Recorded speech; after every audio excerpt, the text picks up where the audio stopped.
اعوذ باللہ من الشیطان الرجیم بسم اللہ الرحمن الرحیم یا ایہا الذین آمنوا خذوا حذرکم فانفروا ثبات او انفروا جمیعا وَإِنَّ مِنْكُمْ لَمَن لَيُبَطِّئَنَّ فَإِنْ أَصَابَتْكُمْ مُصِيبَةٌ قَالَ قَدْ أَنْعَمَ اللَّهُ عَلَيَّ إِذْ لَمْ أَكُنْ مَعَهُمْ شَهِيدًا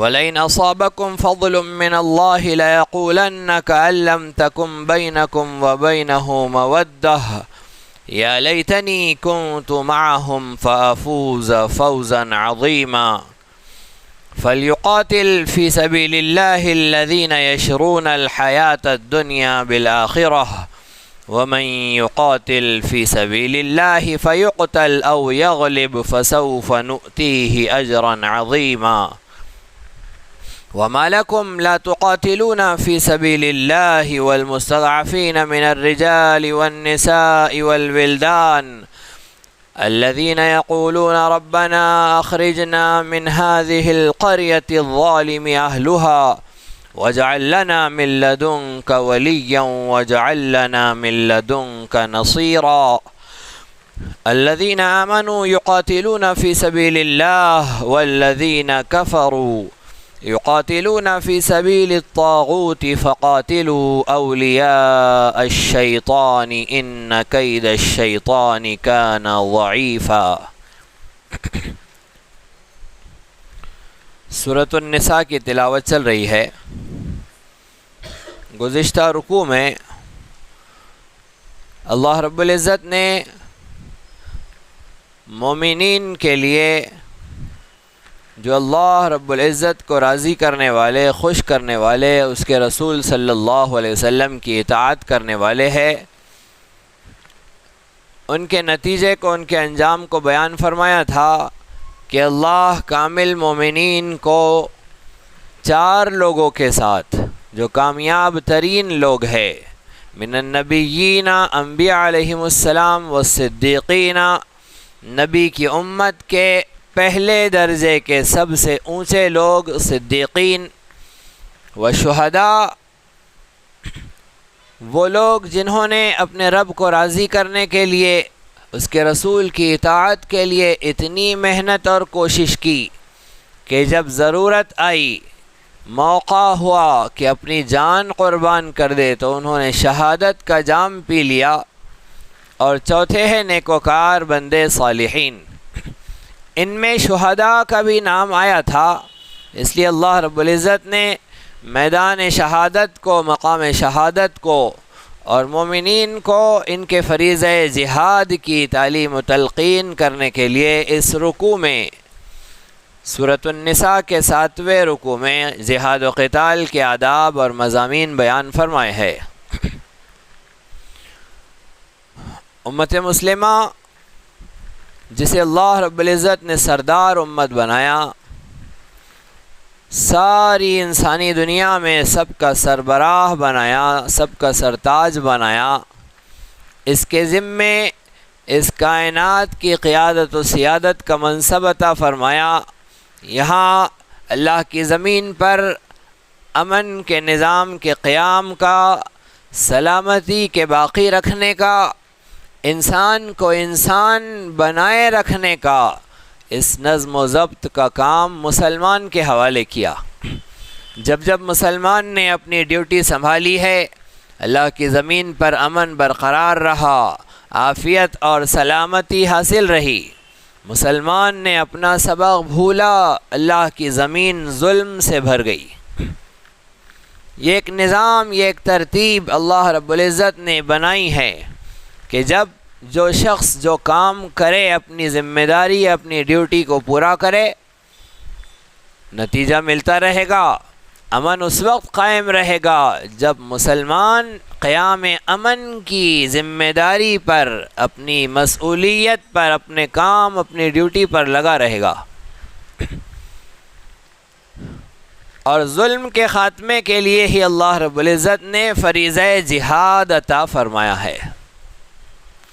امن کے قیام کے لیے اللہ رب العزت نے انتہائی حسین ترین فریضہ جہاد عطا فرمایا۔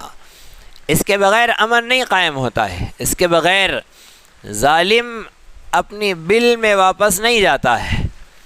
ظالم کو اس کی بل میں پہنچانے کے لیے جہاد ضروری ہے، تاکہ اس کے ہیبت سے، اس کے خوف سے، اس کے رعب سے، اس کے دبدبے سے یہ اپنی بل ہی میں بیٹھا رہے موت تک، اور باہر نکلے تو اس کا سر کچلا جائے اور بل میں نہیں اسے قبر میں پہنچایا جائے۔ یہ اللہ رب العزت نے اہم ترین نظام بنایا ہے۔ کس نے بنایا ہے؟ یہ اس کائنات کے بنانے والے نے بنایا ہے۔ ہم کو آپ کو 70 ماؤں سے زیادہ محبت کرنے والے نے بنایا ہے۔ اللہ مسلمان سے 70 ماؤں سے زیادہ محبت نہیں کرتا۔ اللہ رب العزت اپنی ساری مخلوق سے محبت کرتا ہے، ہر انسان سے محبت کرتا ہے۔ انسان ہی سے نہیں، ساری مخلوق سے رب برابر محبت کرتا ہے۔ وہ رب اس کافر سے بھی محبت کرتا ہے، لیکن اگر کافر ظالم دنیا میں باقی رہے گا تو اس کا کفر اور بڑھے گا۔ سرکش اگر زمین پر باقی رہے گا اس کی سرکشی اور بڑھے گی۔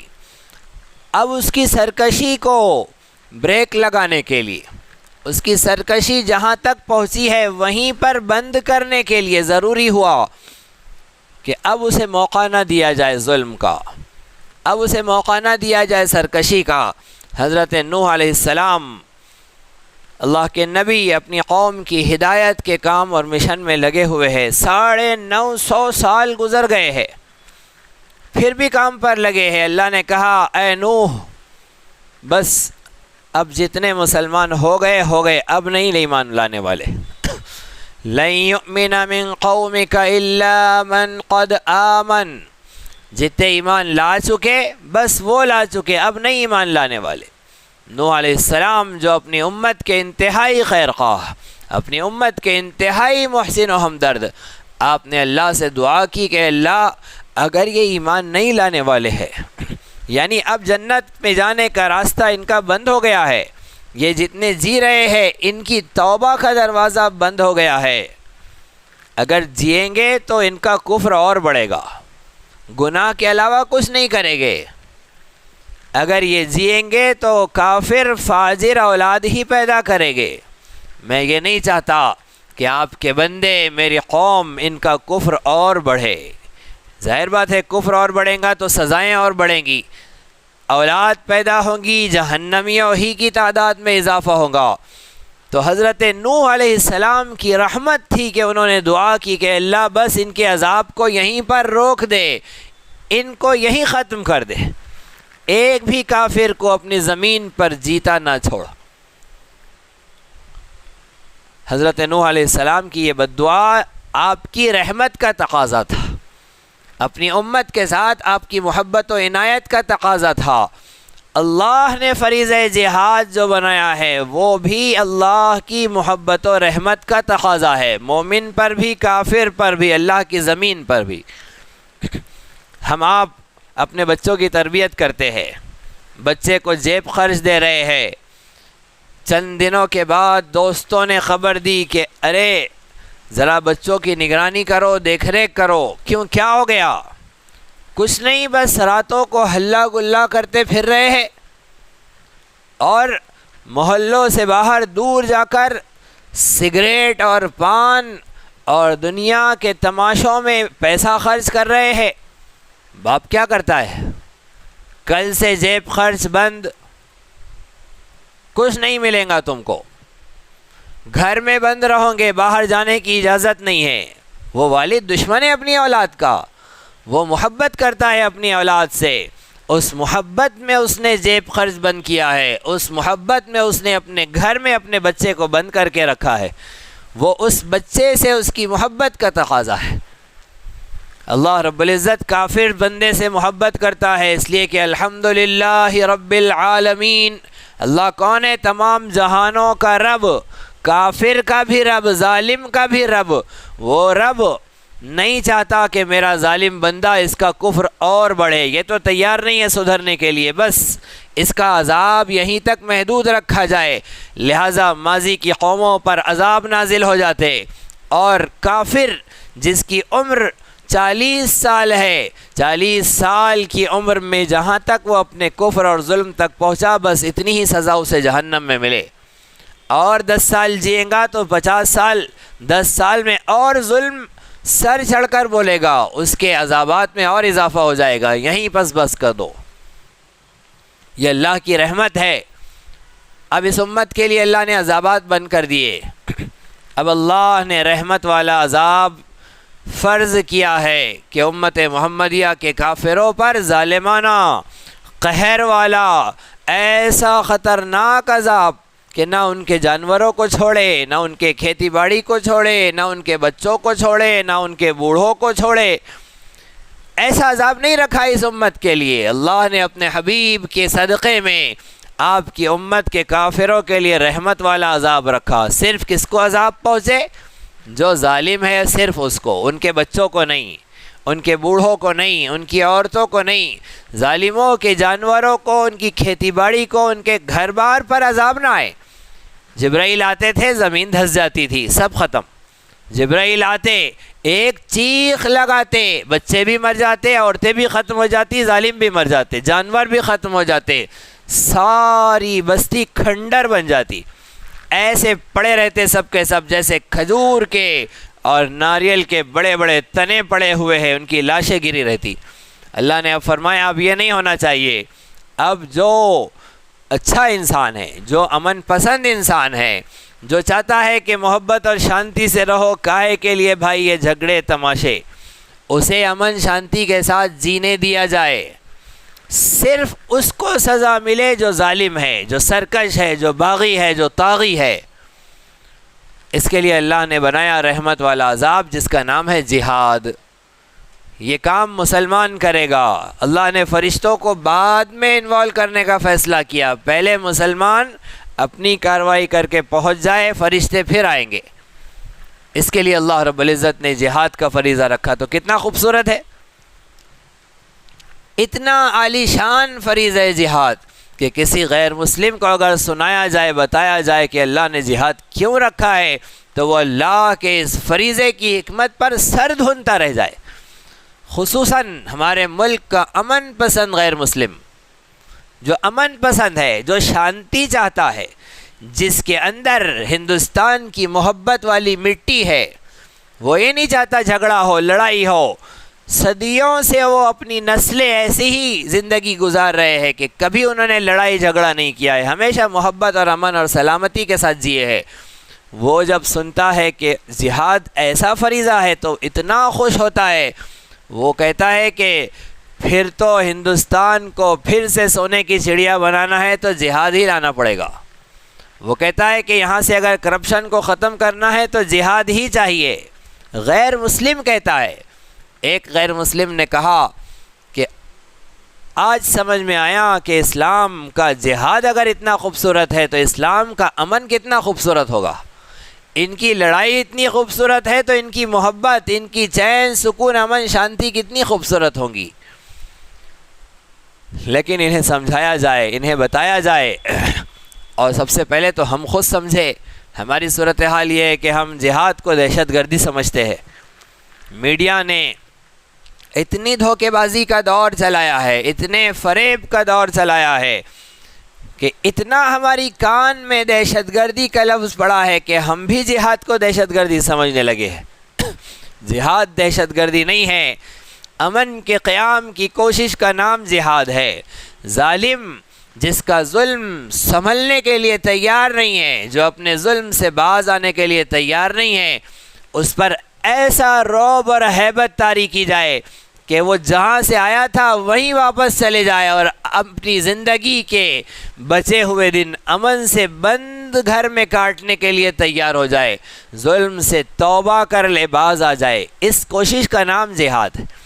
پھر بھی کوئی سر اٹھائے تو اس کا سر کچل دیا جائے، اس کوشش کا نام جہاد ہے۔ ظلم کے خاتمے کا نام، امن کے قیام کا نام جہاد ہے۔ اصل اس کا یہ تصور ہے، اصل اس کی یہ تعریف ہے۔ اللہ رب العزت ارشاد فرما رہے ہیں مومنوں کو، اے مومنوں، یا ایھا الذین آمنوا خذوا حذرکم، اے ایمان والو اپنے بچاؤ کا سامان لے لو۔ یہ کون سا جہاد ہے؟ یہ آیت مبارکہ میں جہاد بیان کیا جا رہا ہے دفاعی، ڈیفینس والا، آفینس والا نہیں، اقدامی نہیں۔ اقدامی جہاد کی بھی بہت ساری آیتیں ہیں، اور رسول عربی صلی اللہ علیہ وسلم کے تقریباً سارے غزوات سب اقدامی ہی تھے، آفینس ہی تھے۔ ڈیفینس کبھی کبھی ہوتا ہے، اور ڈیفینس کا تو معاملہ یہ ہے جب مصیبت آئی تب جہاد فرض۔ امیر شریعت سے جا کے پوچھنے کی ضرورت نہیں ہے۔ ہمارے گھر والوں پر، ہماری عزت پر، ہمارے مال پر، ہماری جان پر کسی نے حملہ کیا اور ہم کہے تھوڑا سا رکیے، امیر شریعت سے جا کر پوچھتا ہوں کہ میں تم پر ہاتھ اٹھا سکتا ہوں یا نہیں، یہ نہیں ہے۔ جس وقت آپ کی جان کی حفاظت کا، آپ کے مال کی حفاظت کا، آپ کی اولاد کی حفاظت کا، آپ کی عزت کی حفاظت کا معاملہ آ جائے تو کسی کی اجازت کی کوئی ضرورت نہیں ہے، وہاں امیر کی ضرورت نہیں، وہاں ریاست اسلامی کی ضرورت نہیں، کچھ نہیں۔ ہاں جہاں اقدامی جہاد ہے وہاں پر مسائل ہے، وہاں پر پورے اصول اور ضابطے ہیں کہ اسلامی ریاست چاہیے، امیر المومنین چاہیے، اور پھر وہ اسلامی دعوت کا خط روانہ کرے کہ اسلام قبول کرو۔ وہ اگر نہ کرے تو پھر ان سے جزیے کا مطالبہ کرے، اگر وہ بھی نہ مانے تو پھر کہہ دے کہ چلیے آ جائیے اب میدان میں۔ یہ سب آداب ہوتے ہیں اقدامی جہاد کے۔ دفاعی جہاد میں اس نے رکھا ہے ہمارے سر پر، ہماری پیشانی پر، اور ہم کہہ رہے اسلام قبول کر لو، ہم کہہ رہے لاؤ جزیہ دو، ہم کہہ رہے آ جاؤ میدان میں، ابھی رک جاؤ ہمارے امیر نہیں آئے ہیں، ابھی ریاست اسلامی کا قیام نہیں ہوا، ابھی حضرت امام مہدی رضی اللہ عنہ آئے نہیں ہیں۔ یہ باتیں دفاعی جہاد میں نہیں ہوتی ہے۔ دفاعی جہاد میں اس وقت اپنی دفاع کا، اپنی حفاظت کا انتظام کرنا ہوتا ہے۔ اللہ فرما رہے خذوا حذرکم، اپنے حفاظت کا، اپنے بچاؤ کا سامان لے لو۔ ویسے تو یہ آیت مبارکہ جہاد سے متعلق ہے، لیکن زندگی کے ہر معاملے میں اپنی حفاظتی انتظام کرنا مسلمان پر قرآن نے فرض کیا ہے۔ اگر اس پر عمل نہیں کرے گا انسان گنہگار ہوگا۔ ہمیں پتہ ہے حالات نرم گرم ہیں، ہم اگر اپنی حفاظت نہیں کریں گے، احتیاطی تدابیر اختیار کرنے کے لیے کہا جا رہا ہے فلاں محلوں میں جاؤ، فلاں میں نہ جاؤ، فلاں اوقات میں سفر کرو، فلاں اوقات میں نہ کرو۔ اگر موقع محل کے اعتبار سے ذمہ داران شہر کوئی ترتیب بتلائے، کوئی نظام بتلائے، کوئی احتیاطی تدابیر بتلائے، یہ اپنے بچاؤ کا انتظام نہیں کریں گا، جو تکلیف ہوں گی، گناہ بھی ہوں گا، تکلیف بھی ہوں گی، اس لیے کہ اپنے بچاؤ کا انتظام نہیں کیا ہے۔ تو بچاؤ کا انتظام کرنا، اپنی حفاظت کا سامان کرنا، یہ مسلمان پر فرض ہے۔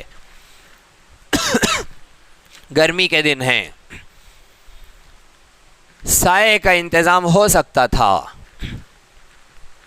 بہت تیز گرمی ہے، گرمی سے اپنے آپ کے بچاؤ کا انتظام ہو سکتا تھا اس کے پاس سامان، پیسہ وغیرہ تھا کہ یہ لے لے، دستی رومال اوڑھ کر آ جائے، اس کے پاس تھا انتظام، چھتری لے لے تاکہ دھوپ کے اثر سے بچ جائے، یہ کر سکتا تھا انتظام۔ رومال بھی رکھا ہے، چھتری بھی ہے، نہیں ہے تو پیسہ ہے لیکن دکان پر سب سامان موجود ہے، لیکن صرف سستی اور غفلت کی وجہ سے انتظام نہیں کیا۔ اب اسے دھوپ لگی ہے، بخار ہوا ہے، لو لگی ہے، اب جتنی تکلیف ہو رہی ہے گناہ بھی مل رہا ہے، تکلیف بھی مل رہی ہے۔ کیوں؟ اس لیے کہ حفاظت کا انتظام کرو، قرآن نے حکم دیا ہے، نہیں کیا حفاظت کا انتظام، تکلیف بھی ہے اور گناہ بھی ہے۔ سردی کے دن ہے، سردی سے بچاؤ کا، حفاظتی گرم لباس کا اہتمام یہ کر سکتا تھا، سارے نظم و ضبط، سارے حالات، سارے مواقع حاصل تھے، لیکن صرف غفلت اور سستی کی وجہ سے نہیں کیا۔ سردی ہو گئی، نیمونیا ہو گیا، کھانسنے لگا، قصائیوں کے پاس گئے، انہوں نے کہہ دیا کورونا ہے، پھر کیا ہوا؟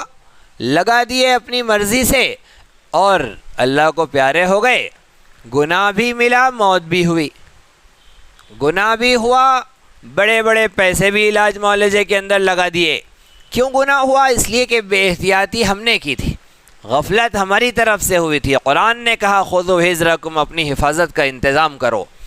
راستے سے جا رہے ہیں، سڑک کراس کر رہے ہیں، دونوں طرف دیکھتے ہوئے جانا تھا، اہتمام سے جانا تھا، نہیں دیکھا، غفلت سے چلے گئے، ایکسیڈنٹ ہو گیا، گناہ بھی ملا، زخم بھی لگے، موت بھی ہوئی، گناہ بھی ہوا۔ کیوں؟ اس لیے کہ دیکھ کر جانا تھا، احتیاط سے جانا تھا، اپنی حفاظت کا انتظام نہیں کیا، قرآن کے حکم کو چھوڑا ہے۔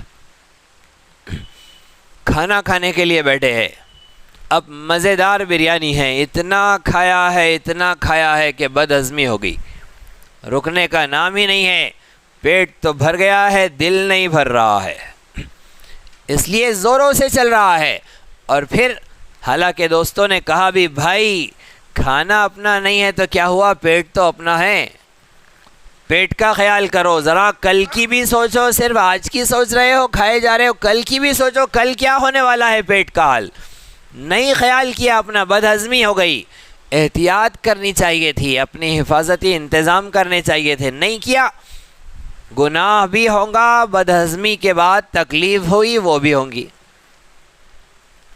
ٹھیک ٹھاک کھانا کھانا چاہیے تھا، نہیں کھایا، بھوکے رہے، فاقے سے رہے، کمزور ہو گئے، اب نماز کے لیے بھی کھڑے نہیں ہوا جا رہا ہے، بستر سے اٹھنے کے لیے تیار نہیں ہے۔ کیوں؟ اس لیے کہ اتنے کمزور ہو گئے، کھانا نہیں کھایا، کھانا چاہیے تھا، جتنا کھانا چاہیے تھا اتنا نہیں کھایا، گناہ بھی ہے، تکلیف بھی ہے۔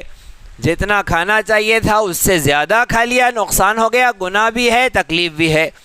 گاڑی سے بچنے کے لیے دیکھ دکھا کر روڈ کراس کرنا چاہیے تھا، بے احتیاطی کی، گناہ بھی، تکلیف بھی۔ سردی گرمی سے بچنے کی ہمیں اپنی احتیاط کرنے کا حکم تھا۔ کیوں؟ اس لیے کہ یہ ہماری جان نہیں ہے، اللہ کی ہے۔ اللہ نے جو ہمیں جسم دیا ہے ہمارا نہیں ہے، یہ اللہ کا ہے۔ ہم نے اللہ رب العزت کی امانت کا لحاظ نہیں کیا، اس کی حفاظت نہیں کی، اس لیے گناہ ملے گا۔ ہم کیا کہتے ہیں؟ بہت سارے لوگ کہتے ہیں تم کو کیا بھائی، میری جان میری مرضی، اور دوسرا ایک نعرہ کیا لگا تھا، میرا جسم میری مرضی۔ ہمارا جسم نہیں ہے، یہ ہماری جان نہیں ہے، یہ اللہ کی دی ہوئی امانت ہے جو ہمارے پاس رکھی ہے، ہمیں اس کی حفاظت کا اللہ رب العزت نے حکم دیا ہے۔ اگر نہیں کریں گے حفاظت، گنہگار ٹھہریں گے۔ صرف جان نہیں، مال بھی۔ گھر میں عورتیں کیا کرتی ہے، دعوت سے آئی ہے، زیورات اتارے ہیں، سامنے رکھ دیے، سب سامنے رکھا ہوا ہے، اور بے احتیاطی اور غفلت، سو گئی ہے، صبح اٹھی ہے، فلاں کام کرنے والی آئی ہے، نوکرانی آئی ہے، جھاڑو والی آئی ہے، فلاں رشتہ دار آئے ہیں، یہ آئے ہیں، وہ آئے ہیں، رات کو زیور نظر نہیں آ رہا ہے، تو اب ہر ایک سے بدگمانیاں۔ غلطی خود نے کی ہے، بدگمانیاں اب ہو رہی ہے سب کے ساتھ، تو دو گناہ، ایک تو اپنے زیور اپنے سامان کی حفاظت نہیں کی، یہ ایک گناہ، دوسرے الگ الگ مسلمانوں کے بارے میں بدگمانیاں کرنا، وہ ایک گناہ۔ کسی کی چوری کرنے کا اگر یہ سبب بنے ہیں، چور نے چوری کیوں کی ہے؟ اس لیے کہ آپ نے نگاہ عقیدت کے سامنے پیش کر دیا کہ لیجئے اپنا ہاتھ صاف کیجئے، دکھائیے اس پر اپنی کرامت۔ انہیں گناہ کی دعوت دی ہے، خود غلطی کر کے سامنے زیور رکھ کر، تو خود کو گناہ ملا، اس کے گناہ میں یہ بھی شریک، نقصان الگ، گناہ الگ۔ کیوں؟ اس لیے کہ اپنی حفاظت کا انتظام خود کرنا تھا۔ ایسی جگہ رکھنا ہے جہاں بچوں کی بھی نظر نہ پڑے۔ کیوں؟ اس لیے کہ بچے معصوم ہوتے ہیں، انہیں نہیں پتہ، کسی نے بہلا پھسلا کر کہا ہم آپ کے ابو کے دوست ہیں، اور اندر کے سارے راز نکالے، تو بچوں کو جتنا پتہ ہے انہیں سب معلوم ہو جائے گا، وہ سب بتا دیں گے۔ ایسی جگہ اپنے مال، اپنے پیسے، اپنے زیورات، قیمت، روپیہ پیسہ، ایسی جگہ حفاظت سے رکھنا ہے جہاں بچوں کی بھی نظر نہ پڑ رہی ہو۔ خود اپنے مال کو حفاظت سے رکھو، محفوظ کرو۔ کیوں؟ اس لیے کہ یہ تمہارا مال نہیں ہے، یہ اللہ کا ہے۔ ان اللہ اشتری من المؤمنین انفسهم واموالهم، اللہ نے مومنین کے جانوں کو، ان کے مالوں کو جنت کے بدلے میں خرید لیا ہے۔ تو ہمارا مال ہمارا نہیں ہے، اللہ کا ہے، ہم نے اللہ کا مال چھوڑ دیا، چوری ہو گئی، نقصان ہو گیا، اب اللہ رب العزت کے یہاں ہم گنہگار ٹھہرے۔ اس طرح سے اپنی جان و مال کی حفاظت کے سارے انتظام، گاڑی پر چابی چھوڑ کر آ گئے، لاک کھلا چھوڑ کر آ گئے، یہ ہم نے ظلم کیا ہے، ہم نے غلطی کی ہے، گاڑی بھی گئی، گناہ بھی حاصل ہوا، نقصان بھی ہوا، گناہ بھی ملا۔ تو مسلمان کو اللہ پاک کیا چاہتے ہیں کہ مسلمان باشعور ہو، مسلمان سمجھدار ہو، مسلمان زندگی اصول اور ضابطے کے ساتھ، طریقے سلیقے کے ساتھ گزارنے والا ہو۔ اس کے یہاں کوئی آئے تو وہ ان کے نظم و ضبط کو، ان کے طریقے سلیقے کو دیکھ کر زندگی گزارنے کے آداب سیکھے۔ تو اپنی جان اپنے مال کے حفاظت کا انتظام خود کرو۔ میدان جہاد میں بھی دشمنوں سے، کافروں، یہودیوں، نصرانیوں سے، شیطان سے، اور پھر چور اچکوں سے، ان سب سے اپنے جان و مال کی حفاظت کا اے مومنو خود انتظام کرو۔ خذوا حذرکم، یہ ساری باتیں اس کے اندر شامل ہو جائیں گی۔ کیسی عظیم تیاری ہے اور کتنے اعلیٰ طریقے سے اللہ ہمیں سمجھا رہے ہیں۔ بہت دفعہ یہ بھی ہوتا ہے کہ بچی کو رخصت کرتے ہوئے ماں بھی یہ نصیحت نہیں کرتی ہے دلہن بیٹی کو جو اللہ نے نصیحت کی ہے۔ اس طرح اپنی ہر شے کی حفاظت کرنا بہت دفعہ یہ نہیں ہوتا ہے کہ والدہ سکھا دے، اس لیے کہ وہ خود بے احتیاطی کرتی ہے، وہ خود غفلتوں والی ہے، تو اولاد کیا حفاظت کرے گی؟ لیکن اللہ اپنے قرآن میں سمجھا رہے ہیں، بتلا رہے ہیں کہ حفاظت کے انتظامات کرو۔ اس سے زیادہ تشریح نہیں کرتے، اس سے زیادہ تشریح کرے تو ابھی پرسوں ہی ایک بھائی کے لیے اور پریشانیاں اور مصیبتیں ہو گئی۔ میں آپ کو سمجھا رہا ہوں اور آپ دیکھتے ہیں کتنے سمجھدار ہو اور فلاں چنا، یہ سب باتیں کر کے یہ سب باتوں کی ضرورت نہیں ہے۔ اللہ پاک نے صاف طور پر قرآن مجید میں کہا اور ہمیں انسان بنایا۔ انسان اپنی حفاظت کے انتظامات خود سمجھتا ہے، اپنا بھلا برا خود سمجھتا ہے، جانور بھی سمجھتا ہے لیکن انسان اس سے زیادہ سمجھتا ہے۔ تو خود سمجھنا چاہیے ہر موقع، ہر صورتحال کے اعتبار سے اپنے حفاظت کے کیسے انتظامات ہونے چاہیے۔ اللہ ارشاد فرما رہے ہیں فَانْفِرُوا ثُبَاتٍ، جب نکلو اللہ کی راہ میں تو کیسے نکلو؟ ٹکڑیوں ٹکڑیوں میں نکلو، دو دو پانچ پانچ کی جماعتیں ٹیم بنا کر نکلو۔ جب میدان جہاد میں نکل رہے ہیں تب کے لیے بھی حکم ہے، اور جہاں جہاں خطرہ ہو وہاں کے لیے بھی حکم ہے۔ اکیلے سفر مت کرو، ساتھ میں جاؤ، ساتھ آؤ، اجتماعیت کے اندر اور نظم و ضبط میں اور جماعت میں جو اللہ رب العزت کی برکت ہوتی ہے، خیر ہوتا ہے، وہ بالکل مسلم ہے۔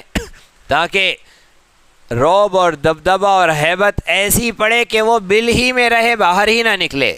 جب اکیلا دیکھا تو سب کے سب نکل کر آئے۔ جب ہم اتحاد کے ساتھ، اتفاق کے ساتھ، ثباتٍ، ٹکڑیوں میں 2 5 10 کی جماعتوں ٹکڑیوں میں اپنے کاموں کے لیے خاص طور سے ایسے نفرت کے ماحول میں جایا آیا کریں گے تو یہ سب کی ضرورت ہی نہیں پڑے گی، وہ خود آگے نہیں بڑھیں گے۔ اس لیے کہ جینے کی محبت و تمنا رکھنے والے ایک پتھر سے بھی اپنی جان بچانے کے لیے پیچھے ہٹنے والے، ڈرنے والے، وہ جب ہمیں اجتماعیت میں دیکھیں گے تو کیا ہمت کریں گے؟ وہ نکلیں گے ہی نہیں۔ اور ہم تو یہی چاہتے ہیں کہ وہ نکلے ہی نہ، وہ اپنی بل ہی میں دبک کر رہے، ہم تو یہی چاہتے ہیں۔ ہاں اگر آ جائے باہر تو پھر قرآن کا فیصلہ ہوتا ہے کہ اب جم جاؤ، ثابت قدم رہو۔ لیکن پہلی تیاری تو مسلمان کو یہ ہے کہ مسلمان ایسے رہے کہ شیطان ہمت ہی نہ کرے آگے بڑھنے کی، وہ ادھر ہی رہے، موت تک اپنی بل ہی میں چھپا رہے۔ اللہ رب العزت یہی چاہتے ہیں کہ ایمان والو تیاری کرو تاکہ تم اللہ کے، اس کے رسول کے، اسلام کے دشمنوں پر رعب طاری کرو۔ رعب رہیں گا، ڈر کر رہیں گا، ادھر ہی رہیں گا، سامنے نہیں آئیں گا۔ یہ مطالبہ ہے مسلمان سے۔ اس لیے کیسے نکلو؟ جماعت میں نکلو، ٹکڑیوں میں نکلو، جیسے بھی امیر کہے جتنی تعداد میں چلنا ہے، جتنے لوگ ہیں اس حساب سے تقسیم کر دیا کہ اتنوں کی ایک ایک ٹکڑی ہوں گی، اب راستے سے چلنا ہے، ویسے چلو۔ انفروا جمیعا، یا پھر اگر امیر کہے کہ ٹکڑیوں میں چلنے کی ضرورت نہیں، سب مل کر چلو، تو سب مل کر چلنا ہے۔ حکمت عملی جس موقع کے حساب سے جیسی ہوں گی ویسے چلنا ہے۔ اگر سب ساتھ چلنے میں تأثر قائم ہونا ہے، اثر انداز ہونا ہے، تو ویسے چلو۔ جب حکمت عملی ایسی ہو کہ ساتھ چلنے سے فائدہ نہیں ہے، الگ الگ ٹکڑیوں میں چلنا ہے منتشر ہو کر، اور انہیں منتشر کرنا ہے، تو پھر اس میں حکمت عملی ہے، اس میں سمجھداری ہے۔ جیسا امیر کہے، جیسا ذمہ دار کہے ویسا۔ اب وہی امیر آئے ضروری نہیں، 2-4 لوگ جا رہے ہیں سفر میں، اگر 2 بھی جا رہے ہیں تو ایک امیر بن جائے، ایک مامور بن جائے۔ کوئی بھی کام سفر میں بغیر مشورے کے نہ کیا جائے، امیر کے فیصلے کے بغیر نہ کیا جائے۔ مسلمان جب کہیں سفر پر ہو، کہیں چل رہا ہو، کہیں رہ رہا ہو، یہ بغیر امیر کے رہیں گا تو بغیر چرواہے کا ریوڑ رہے گا، اور چرواہا نہیں ہے اگر تو پھر ریوڑ پر ادھر ادھر سے بہت حملے ہوتے ہیں۔ جب چرواہا ہو تو نظم و ضبط ہوتا ہے، طریقہ سلیقہ ہوتا ہے، حفاظتی انتظام ہوتے ہیں۔ تو جتنے بھی 2 بھی اگر ہے تو ایک امیر ہو، ایک مامور ہو، جتنے لوگ ہیں وہ ایک کو ذمہ دار بنائے، سب اس کے مشورے سے کام کرے۔ مشورے میں اللہ نے خیر رکھی ہے، مشورے کے اندر اللہ رب العزت امن عطا فرماتے ہیں، حفاظت عطا فرماتے ہیں، اپنی برکتیں عطا فرماتے ہیں۔ رسول عربی صلی اللہ علیہ وسلم کو آپ نے حکم دیا کہ اپنے صحابہ سے مشورہ کریے۔ آپ تو صاحب وحی ہے، آپ کے لیے تو آرڈرز آسمانوں سے آ جاتے ہیں، مشورے کی کیا ضرورت ہے آپ کو؟ لیکن آپ کو حکم دیا کہ نہیں، مشورہ کیا کیجیے۔ کیوں؟ اس لیے کہ امت کو تعلیم دینا ہے کہ قیامت تک ان کے کام مشوروں سے ہو۔ ہم اپنی اپنی مرضی سے اکیلے اکیلے نکل جائیں گے، اپنی 1.5 اینٹ کی الگ مسجد بنائیں گے تو پھر ٹکڑے ہوں گے، پھر انتشار ہوگا، پھر نقصان ہوگا، تکلیف ہوگی۔ اتحاد ہو، اجتماعیت ہو، آپسی مشورے سے کام ہو، پھر خیر ملیں گی، عافیت ملیں گی۔ تو جیسا مشورہ ہو ویسے چلو۔ فانفروا ثبات او انفروا جميعا۔ آگے اللہ کہہ رہے وَإِنَّ مِنكُمْ لَمَن لَّيُبَطِّئَنَّ، تم میں سے یعنی کلمہ پڑھنے والوں میں سے کچھ وہ بھی ہوں گے جو غفلت کریں گے، جو سستی دکھائیں گے۔ منافقوں کا تذکرہ ہو رہا ہے۔ منافق کلمہ پڑھتے تھے، نمازوں میں رہتے تھے، پہلی صف میں شامل رہتے تھے، تہجد پڑھتے تھے، لیکن عقیدے بگڑے ہوئے تھے، ان کے مقاصد کچھ اور تھے۔ یہ سستی کریں گے۔ آگے ہم پڑھنے والے ہیں، پہلے تو سازش کریں گے، اس کے بعد نکلتے وقت سستی کریں گے، پیچھے رہیں گے، اپنی جان بچانے کی کوشش کریں گے۔ ان کو کام دیا جاتا ہے اوپر سے کہ اتنے بچے تیار کرو، بچے تیار کر دیے جاتے ہیں۔ کون کون بچے ہیں ان کے نام بتاؤ، ان کے نام دے دیے جاتے ہیں۔ اب ان نوجوانوں کو ورغلاؤ تو ورغلا دیا جاتا ہے۔ اس کے بعد جب انہیں نکلنے کے لیے کہا جاتا ہے وہ نکل جاتے ہیں۔ یہ جو ورغلانے والا ہے، یہ جو سازش کرنے والا ہے، یہ منافق ہے۔ لَيُبَطِّئَنَّ، یہ غفلت سستی کرتا ہے، پیچھے رہتا ہے، ان کے ساتھ نہیں رہتا۔ اگر رہے بھی ان کے ساتھ تو پھر ان کے ناجائز باپ نے ان سے وعدہ کیا ہوتا ہے کہ ان کی حفاظت کا، ان کی رہائی کا وہ انتظام کر دے گا۔ اگر شہر میں ان کا چہرہ کھل کر سامنے آ گیا ہے، ان کا نفاق کھل گیا ہے، تو انہیں دوسری بستی میں شفٹ کرنے کا بھی انتظام ہو جاتا ہے۔ ہم آپ دیکھتے ہیں کہ کوئی اچانک رہنما ابھرا ہے جس کا اس سے پہلے کہیں وجود نہیں تھا، کہیں نظر نہیں آتا تھا، کہاں پیدا ہوا، اس کا باپ کون، اس کا دادا کون، کچھ پتہ نہیں، اور آ کر ہماری رہنمائیوں میں لگ گیا ہے۔ ہم سوچے جانچے پرکھے کہ اس کا بیک گراؤنڈ کیا ہے، اس کا پس منظر کیا ہے، یہ کہاں سے کالے کام کر کے آیا ہے اور اب یہاں کیا کرنا چاہتا ہے۔ ہمیں اس کا اندازہ لگانا چاہیے۔ مومن بیوقوف نہیں ہوتا، مومن سمجھدار ہوتا ہے۔ یہ کیا کرتے ہیں، یہ ساری سازشیں بدماشیاں کر کے نوجوانوں کو ورغلاتے ہیں، اور پھر خود چائے کی چسکیاں لے کر مزے سے بیٹھتے ہیں، اور وہ سارے کے سارے نوجوان اذیتوں میں مبتلا ہوتے ہیں۔ یہ سب منافقوں کی سازشیں، ان کی حرکتیں ہوتی ہے۔ اور یہ کون ہوتے ہیں؟ یہ نمازی ہوتے ہیں، یہ کلمہ پڑھنے والے ہوتے ہیں۔ اور اچھے اچھے جملے اگر سننا ہے تو نماز پڑھنے والے نہیں، نماز پڑھانے والے بھی ہوتے ہیں۔ اور بیان کرنے والے بھی ہوتے ہیں اور ممبر و محراب سے گرجنے والے بھی ہوتے ہیں، لیکن منافق ہوتے ہیں، ملت کے سوداگر ہوتے ہیں، یہ امت کا سودا کرتے ہیں، دین حنیف کا سودا کرتے ہیں، یہ چند ٹکڑوں کی خاطر، ایک بریانی کی خاطر، اپنی معمولی سی تنخواہ کی خاطر، ایسے منافق، ایسے حرام خوروں سے ملت اسلامیہ کو، مسلمانوں کے نوجوانوں کو با وقار رہنا، انہیں باشعور رہنا، انہیں ہوشیار رہنا، سونا نہیں ان کے سامنے، جاگتے ہوئے رہنا، یہ انتہائی ضروری امر ہے۔ یہ ہوتے ہیں لیبطئن، جو منافق ہوتے ہیں، جو پیچھے رہتے ہیں، جب قربانی کا موقع آتا ہے قربانی کرنا ہی نہیں ہے ان کو، انہیں تو اپنے بچوں کی قربانی پیش کرنا ہوتا ہے، اس لیے سارا جال بنا جاتا ہے، ان سے محفوظ رہا جائے، ان سے بچا جائے۔ یہ آج کے پیدا ہوئے نہیں ہیں، ان کی نسلیں بہت دور تک جاتی ہے۔ رسول پاک صلی اللہ علیہ وسلم کے زمانے میں عبداللہ ابن ابی ابن سلول ان کا جد امجد تھا، لہذا آل سلول سے بچا جائے۔ یہ کون ہوتے ہیں؟ یہ آل سلول ہوتے ہیں، ان سے بچا جائے۔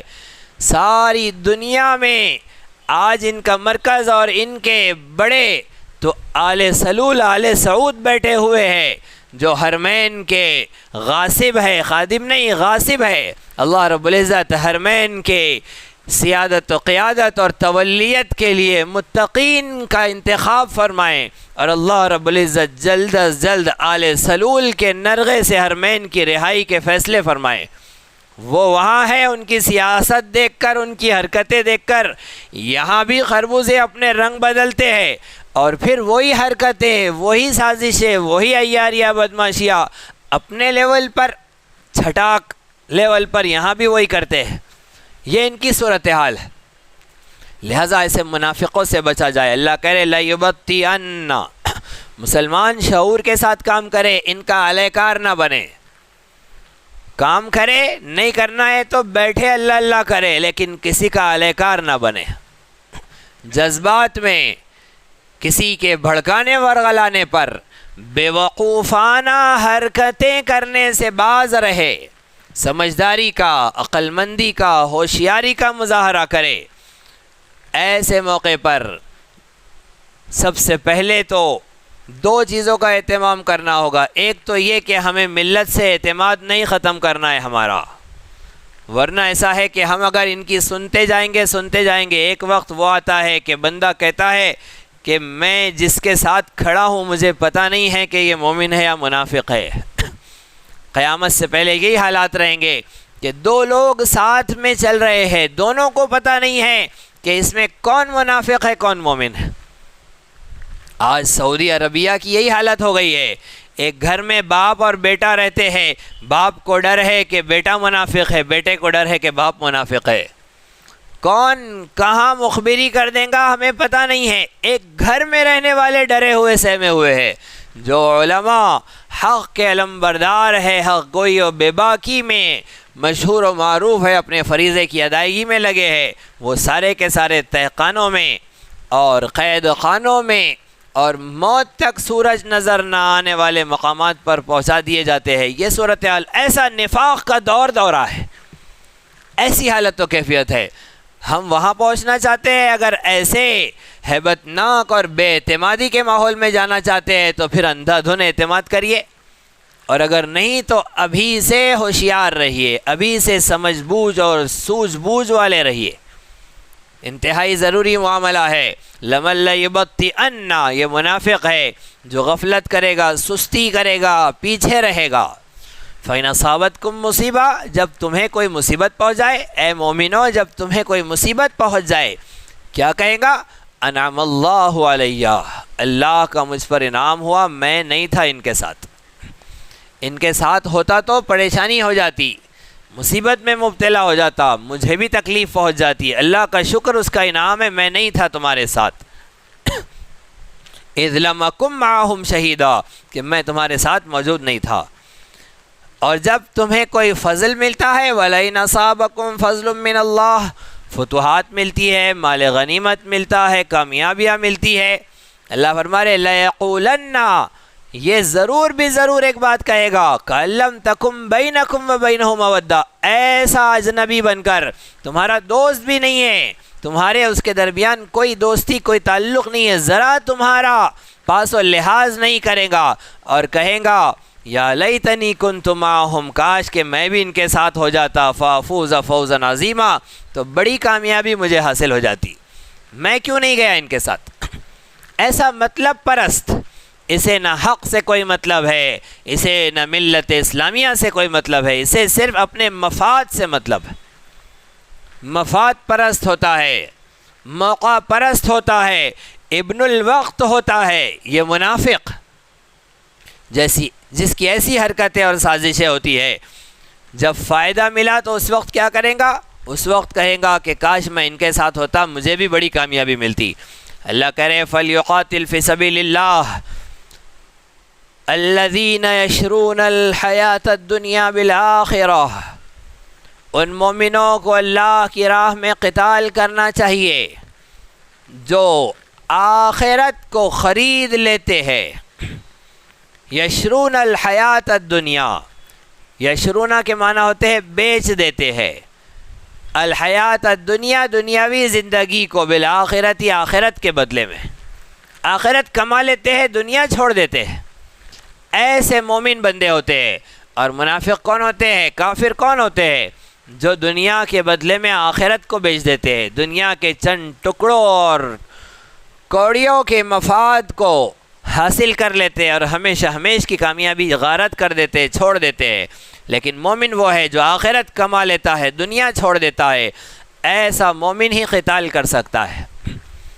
جہاد فی سبیل اللہ کا فریضہ وہ مومن ادا کر سکتا ہے جو موت کو شکست دے کر آگے بڑھتا ہے، جسے جینے کی تمنا نہیں ہے، جسے اپنے رب سے ملنے کی چاہت ہے، جسے مال بچانا نہیں ہے، جسے مال لگانا ہے اللہ کی راہ میں، وہ بندہ ہوتا ہے جو اٹھ کھڑے ہوتا ہے پوری جرأت کے ساتھ، پوری ہمت کے ساتھ، پورے عزم و استقلال کے ساتھ، وہی کر سکتا ہے قتال۔ اللہ فرما رہے کہ ایسے مومنوں کو قتال کرنا چاہیے۔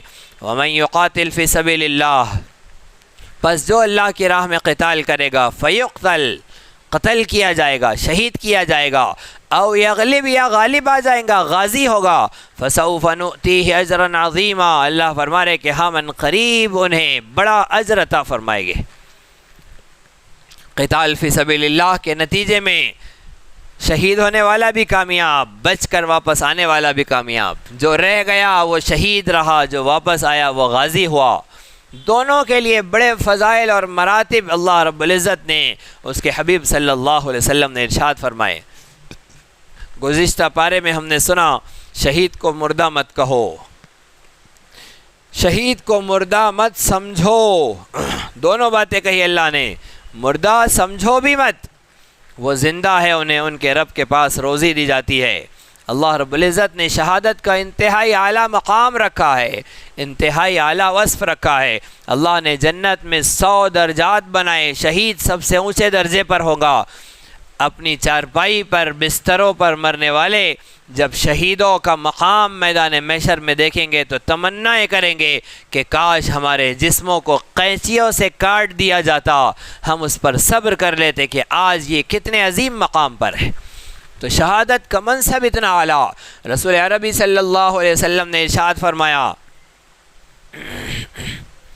وہ شخص جس نے جہاد نہیں کیا، وہ شخص جس نے شہادت کا خواب بھی نہیں دیکھا، نہ جہاد کیا، نہ شہادت کی راہ پر گیا، نہ شہادت کا خواب دیکھا، سوچا بھی نہیں، ایسا شخص جب مرتا ہے تو جاہلیت کی موت مرتا ہے۔ دوسری حدیث میں پیارے آقا نے فرمایا کہ نہ جہاد کرنے والا، نہ جہاد کی تمنا کرنے والا، اگر ایسا شخص مرتا ہے تو ایسا شخص منافق کی موت مرتا ہے۔ تو مومن کے سامنے اگر جہاد کے مواقع نہیں ہیں تو اسے تمنا کرنی چاہیے کہ اللہ ہمارے پاس موقع تو نہیں ہے، لیکن اگر آ جائے موقع تو میں ضرور بے ضرور آپ کی راہ میں جہاد کروں گا۔ پیارے آقا نے فرمایا کہ جو شخص یہ تمنا کرے، اگر اسے موقع نہ بھی آئے، وہ اپنے بستر پر بھی ایمان کی موت مرتا ہے، اللہ رب العزت اسے شہیدوں سے ملا دیں گے، اس لیے کہ اسے موقع ہی نہیں آیا، وگرنہ اس کی تمنا تھی، اس کی خواہش تھی، اس کی امید، اس کی دعا تھی کہ اللہ مجھے موقع عطا فرمائے تو میں ضرور بھی ضرور اس راہ میں آگے بڑھوں گا۔ تو منافق کی موت مرنے سے بچنا ہے تو تمنا رکھنی چاہیے، آرزو رکھنی چاہیے، اور جب موقع آئے تو اس وقت کام کر گزرنا چاہیے۔ اللہ ارشاد فرما رہے ہیں وَمَا لَكُمْ لَا تُقَاتِلُونَ فِي سَبِيلِ اللَّهِ، تم اللہ کی راہ میں قتال کیوں نہیں کرتے؟ اللہ مومنین سے کہہ رہے ہیں، مسلمانوں سے کہہ رہے ہیں کہ تم اللہ کی راہ میں قتال کیوں نہیں کرتے؟ وَالْمُسْتَضْعَفِينَ مِنَ الرِّجَالِ وَالنِّسَاءِ وَالْوِلْدَانِ، حالانکہ کمزور مرد، کمزور عورتیں، کمزور بچے پریشانی میں، مصیبت میں ہے۔ الذین یقولون، جو کہتے ہیں ربنا، اے ہمارے رب، اخرجنا، ہمیں نکال، من هذه القریہ، اس بستی سے، الظالم اہلها، جس کے رہنے والے ظالم ہیں۔ رسول اکرم صلی اللہ علیہ وسلم نے ارشاد فرمایا مشرق میں اگر کوئی عورت، کوئی مسلمان عورت کافروں کے یہاں قید ہو، ظلم و ستم میں ہو، مغرب کے مسلمان سے اللہ پوچھے گا کہ تم نے اس کی رہائی کے لیے کوشش کیوں نہیں کی تھی؟ ساری امت مسلمہ پر دنیا بھر کی فرض ہو جاتا ہے کہ اس کی رہائی کا کام کرے۔ کچھ لوگ اگر رہائی کے لیے لگ جائے اور اسے رہائی مل جائے، سب کی طرف سے فرض کفایہ ادا ہو جائے گا۔ جہاد کے بارے میں پہلی بات سمجھ لیجئے کہ اپنے ملک کا جہاد فرض ہے، دوسرے ملک جا کر کرنے کا جہاد فرض کفایہ ہے۔ یہ فرض عین ہے، وہ فرض کفایہ ہے۔ جیسے ابھی اگر کوئی کہے کہ ہم افغانستان جاتے ہیں جہاد کے لیے، تو وہ فرض کفایہ ہے۔ کوئی نہیں کر رہا ہے تو پھر گناہ گار ہوں گے سب کے سب، لیکن لوگ کر رہے ہیں، گناہ نہیں ہوگا، کچھ لوگوں کی طرف سے ادا ہو جائیں گا فرض کفایہ۔ لیکن اپنے گھر میں حالات بگڑتے ہیں، اپنے پاس مصائب اور پریشانی آتی ہے، تو پھر اپنے ملک میں رہنے والا، اپنے ملک میں ہونے والے جہاد میں شریک ہوگا، فرض عین ہوگا۔ جب حضرت امام مہدی رضی اللہ عنہ کی تشکیل شدہ جماعت آئے گی اور ان کا ساتھ دینا ہر مسلمان کا فریضہ ہوگا، نماز روزے سے بڑا فرض، حج زکوٰۃ سے بڑا فرض ان کا ساتھ دینا ہوگا، وہ فرض عین ہوگا اور وہ اقدامی ہوگا۔ آج کل اگر ہمارے پر حالات آئے، اس وقت ہم اپنا دفاع کریں تو یہ دفاعی ہوگا، فرض ہوگا اپنا دفاع کرنا۔ ہماری شریعت یہ نہیں سکھاتی کہ ادھر کسی نے ایک لگایا تو اسے کہے ادھر بھی لگاؤ، یہ نہیں سکھاتی۔ ہماری شریعت کہتی ہے کہ ظالم کا ہاتھ روکو، اسے سمجھاؤ کہ یہ ظلم ہے، یہ غلط ہے، یہ سب نہیں ہونا چاہیے۔ زبان سے سمجھ میں آ رہا ہے زبان سے سمجھاؤ، نہیں سمجھ میں آ رہا ہے ہاتھ سے سمجھ میں آتا ہے ہاتھ سے سمجھاؤ۔ ہاتھ روکو، روکتا نہیں ہے تو ہاتھ توڑو۔ ہمارا دین، ہماری شریعت ہمیں رسول عربی صلی اللہ علیہ وسلم کا غلام بناتی ہے، اس احکم الحاکمین کی حکومت کا باشندہ بناتی ہے، اس کی سلطنت کا رہنے والا پس مردہ نہیں ہوتا ہے، بھیگی بلی نہیں ہوتا ہے، ڈرا سہما کچلا نہیں ہوتا ہے۔ جب ہمارا حاکم اتنا بڑا تو ہمارا سر بھی اتنا اونچا ہوگا، ہماری عظمت و وقار کا بھی وہ عالم ہوگا۔ ویسے جینے کا اللہ حکم دیتے ہیں، لہٰذا اپنی حفاظت کا انتظام کرو۔ اللہ رب العزت ارشاد فرما رہے ہیں کہ تم کیوں نہیں کرتے قتال، جبکہ کمزور ایمان والے مرد، عورت، بچے جو قید ہے کافروں کے یہاں، اور وہ کہہ رہے ہیں، دعائیں کر رہے ہیں کہ ہمارے رب ہمیں نکالیے یہاں سے، اس بستی سے نکالیے جہاں کے رہنے والے ظالم ہیں، جنہوں نے ہمیں ظلم میں مبتلا کر رکھا ہے۔ وَاجْعَل لَّنَا مِن لَّدُنكَ وَلِيًّا، ہمارے لیے اپنی جانب سے ایک نگران، ایک کام بنانے والا، ایک تائید کرنے والا بنا دیجئے۔ وَاجْعَل لَّنَا مِن لَّدُنكَ نَصِيرًا، ہماری طرف سے اے اللہ کسی کو ہمارا مددگار بنا کر کھڑا کر دیجئے۔ دعاؤں میں لگے ہوئے ہیں، ان کی دعائیں قبول کیوں نہیں ہو رہی ہے؟ مسلمانوں تم کیوں نہیں اٹھتے؟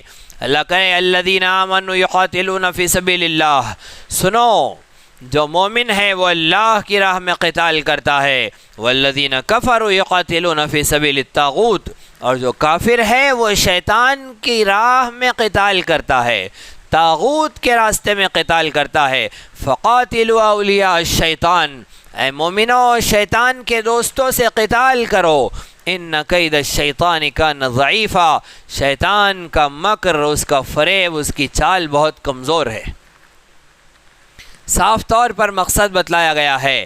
مسلمان اپنی واہ کے لیے، اپنے نام و نمود کے لیے، اپنی شہرت، اپنی عزت کے لیے کیا زبردست لڑائی کرتا ہے، یہ سننے کے لیے نہیں لڑتا، اپنا فائدہ کرنے کے لیے نہیں قتال کرتا ہے، یہ اللہ کے لیے کرتا ہے، اس کی راہ میں کرتا ہے۔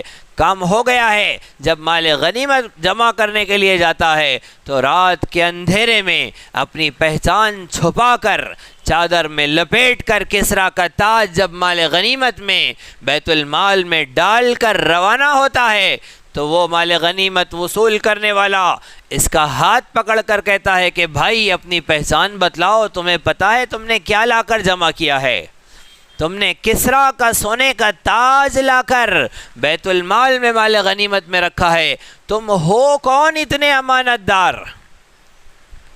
وہ مال غنیمت کا مال وہاں جمع کرنے والا بندہ کہتا ہے جس کے لیے کیا ہے وہ مجھے پہچانتا ہے، جس کے لیے یہ کیا ہے وہ مجھے پہچانتا ہے۔ اپنے مفاد کے لیے مسلمان قتال نہیں کرتا، اللہ کے لیے کرتا ہے۔ اتنا قیمتی سامان اس کے پاس پہنچا ہے، خیانت نہیں کرتا، جو ملا ہے وہی لا کر جمع کرتا ہے پوری امانت داری کے ساتھ، اس لیے کہ یہ اللہ کے لیے قتال کرتا ہے۔ اور جو کافر ہوتا ہے وہ شیطان کے لیے کرتا ہے، اور شیطان کے یہاں کیا ضابطے ہوتے ہیں، کوئی اصول نہیں ہوتا ہے۔ شیطانوں کا مکر، ان کا فریب کتنا کمزور ہوتا ہے، ان کی حرکتیں کیسی گھٹیا ہوتی ہے۔ مسلمان جب قتال کرتا ہے، عورت نظر آئے تو اس سے کہتا ہے میرا تم سے مقابلہ نہیں ہے، تم اندر جاؤ۔ جو کافر، جو ظالم ہاتھ اٹھائیں گا ہم صرف اس سے مقابلہ کرتے ہیں۔ گھروں میں نہیں گھستے ہیں مسلمان، اللہ کی راہ میں قتال کرنے والے گھروں کو جلاتے نہیں ہیں، کھیتیوں کو اجاڑتے نہیں ہیں۔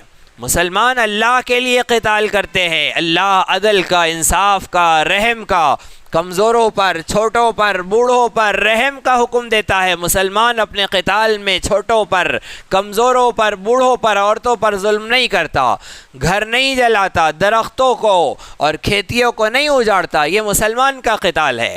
کافر کیا لڑائی کیا ہوتی ہے؟ کافر شیطان کے لیے لڑتا ہے، جب یہ کہیں پر حملہ کرتا ہے تو پھر گھروں میں گھستا ہے، عورتوں کی عزتیں تاراج کرتا ہے، معصوم بچوں پر ظلم ڈھاتا ہے، ساز و سامان کا نقصان کرتا ہے، اس لیے کہ شیطان نے اسے وہی حکم دیا ہے۔ رب رحمان نے حکم دیا کہ امن قائم کرو، شیطان نے حکم دیا کہ دنیا کو ظلم سے بھر دو۔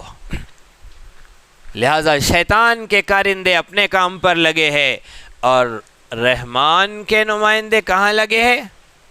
رحمان کے نمائندوں کا حال یہ ہے کہ یہ نادا گر گئے سجدے میں جب وقت قیام آیا، جب کھڑے ہونے کا موقع آیا تو یہ سجدوں میں گر گئے۔ رحمان کے نمائندوں کا یہ حال ہے۔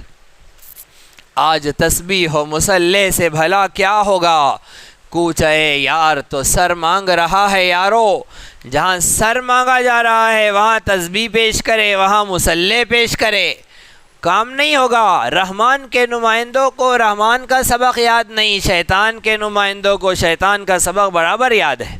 وہ اپنے کام پر، اپنے نام پر، اپنی ڈیوٹی پر امانت داری کے ساتھ لگا ہے، اسے امانت داری کے ساتھ نتیجہ ملنے والا ہے جہنم کے دہکتے ہوئے انگاروں پر۔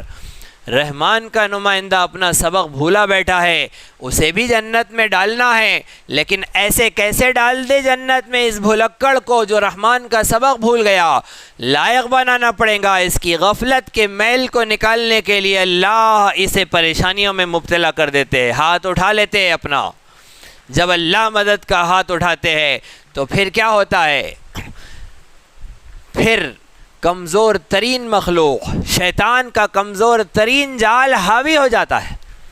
لہذا مومن کو چاہیے کہ اللہ کی مدد اپنے ساتھ لیں، اس کے لیے ضروری ہے کہ یہ اپنے رب کا پڑھایا ہوا سبق نہ بھولے، جو بھولا ہوا سبق ہے اسے یاد کر لے اور اپنے کام پر، اپنی ڈیوٹی، اپنے مشن پر کھڑا ہو۔ کس سے لڑنا ہے؟ شیطان کے اولیاء اور دوستوں سے لڑنا ہے۔ شیطان کا مکر بہت کمزور ہے۔ اللہ نے عورت کے مکر کے بارے میں کیا کہا؟ ان کیدکن عظیم۔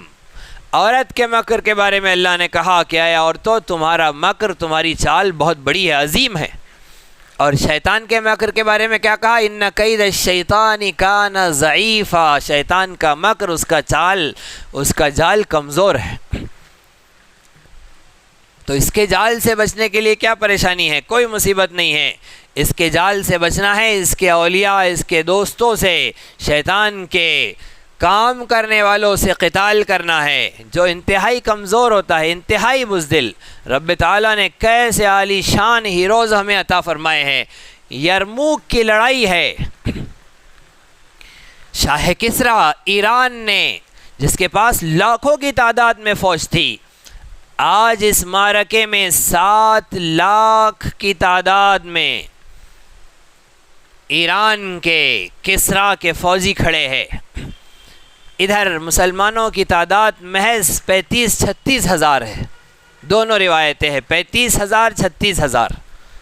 لیکن جب لڑائی ہوئی ہے، قتال ہوا ہے، مسلمانوں کے 3,000 شہید ہوئے، 36,000 میں سے 3,000 شہید ہو گئے، لیکن کافروں کے 7 لاکھ میں سے جہنم رسید ہونے والوں کی تعداد 1,03,000 ہے۔ 1,03,000 کو جہنم رسید کیا ہے۔ مومنین صرف 3,000 نے جام شہادت نوش فرمایا، باقی 33,000 فتح کے ساتھ واپس آئے۔ یہ یرموک کی لڑائی تھی۔ قادسیہ کی جنگ بھی بڑی خوبصورت۔ حضرت ابو عبیدہ ابن الجراح امین هذه الامہ، اس امت کے سب سے بڑے امین، وہاں سپہ سالار ہے، کمانڈر ان چیف ہے۔ حضرت کے ساتھ خالد ابن ولید رضی اللہ عنہ بھی ہے۔ مسلمان صرف 60,000 ہے، اور ادھر لاکھوں کی تعداد میں لشکر ہے۔ حضرت نے، خالد ابن ولید نے ایک طرف جو اپنی ٹکڑی سے لڑ رہے تھے، آ کر کمانڈر سے کہا کہ میرے اس طرف مجھے اندازہ ہو رہا ہے کہ تقریباً 60,000 کافروں کی تعداد ہوں گی، ان کو میں نمٹا لیتا ہوں تاکہ پھر ادھر آ جاؤں، آپ مجھے اجازت دیجئے، میں 60 مجاہدین کے ساتھ جا کر 60,000 کا مقابلہ کرنا چاہتا ہوں۔ کمانڈر نے کہا کہ جوان جذبے میں ہے، جوش میں ہے، غصے میں ہے، لیکن حضرت کا اصرار اتنا زیادہ تھا کہ اجازت دے دی، ٹھیک ہے جائیے۔ صرف 60 لوگوں کو لے کر گئے ہیں 60,000 کے مقابلے میں، پورے لشکر کو شکست دے کر آئے ہیں، صرف 10 شہید ہوئے، 50 فتح کا جھنڈا گاڑ کر واپس آئے ہیں، صرف 10 شہید ہوئے، اور ان کے میدان بھر دیے گئے لاشوں سے۔ کیوں یہ سب ہوا؟ اس لیے کہ ان کید الشیطان کان ضعیفا، شیطان کی چال انتہائی بودی ہوتی ہے، پھسپھسی ہوتی ہے، کمزور ہوتی ہے۔ نظر آئے کتنے بھی بڑے جسم و جثوں والے، یہ تھرماکول ہے، یہ مرمورے کے تھیلے ہیں، ان کے اندر جان نہیں ہوتی ہے، ان کی طاقت و قوت کا کوئی احساس نہیں ہوتا ہے۔ ان سے جب مقابلہ ہو تو یہ قید الشیطان ہے، یہ شیطان کے جال ہے۔ لہذا مومن کو، جسے عالمین آفاقی امت بنایا گیا ہے، جسے رسول عربی صلی اللہ علیہ وسلم کے آخری زمانے میں حضرت امام مہدی رضی اللہ عنہ کی آمد سے پہلے ان کی آمد کے استقبالیہ انتظامات کے لیے چنا گیا، منتخب کیا گیا، انہیں بھیجا گیا ہے۔ انہیں اپنے کرنے کے کام کرنے ہیں، نہ ڈرنا ہے، نہ سہمنا ہے، نہ غمگین ہونا ہے، نہ پست ہونا ہے۔ انہیں دیکھنا یہ ہے کہ ہمیں کھڑے ہونا ہے شیطان کے جال کے مقابلے میں، جو کہ کان ضعیفا، جو کمزور ہے۔ اگر ہمارے اندر چارجنگ نہیں ہوں گی، اگر ہمارے اندر جرأت و ہمت نہیں ہوں گی، حوصلہ نہیں ہوگا، تو پھر دنیا تو غفلت اور سستی اور پستی ہمارے اندر پیدا کرنے کے لیے پورے لوازمات کے ساتھ تیار ہے۔ اگر قرآن ہمیں باہمت، باجرت غیرت دار مومن نہیں بنائیں گا تو کون سی مجلس بنائیں گی، کون سی کتاب بنائیں گی؟ مسلمان کو جرأت و ہمت والا ہونا چاہیے، اپنے ساتھ دیکھنا چاہیے کہ میرے ساتھ وہ رب ہے جو سب سے زیادہ طاقت والا ہے، اور میرے مقابلے میں وہ ہے جس کے بارے میں قرآن نے کہا قید الشیطان کان ضعیفا، شیطان کا جال انتہائی کمزور ہوتا ہے۔ لہٰذا نہ ان کی کثرت سے ہیبت کھائیں، نہ ان کی تیاریوں سے ہیبت کھائیں، بس اپنے رب سے اپنا تعلق بنائیں۔ یہ تو بنیادی مضامین ہمیں بتائے گئے۔ مکہ مکرمہ کی صورتحال ابتدائی زمانے میں یہ تھی کہ جب مومنین مکے میں کم تعداد میں ہیں، حرم مکی کے اطراف میں سارے کفار کے گھر ہے، مسلمان کم تعداد میں کمزور، بغیر اسباب و سامان کے اور بغیر تیاریوں والے، مسلمانوں کے بارے میں اللہ رب العزت کا یہ مطالبہ تھا کہ مسلمان ہاتھ نہ اٹھائے۔ وہ اس لیے کہ یہ ہاتھ اٹھائیں گے تو نتیجے نہیں ملیں گے۔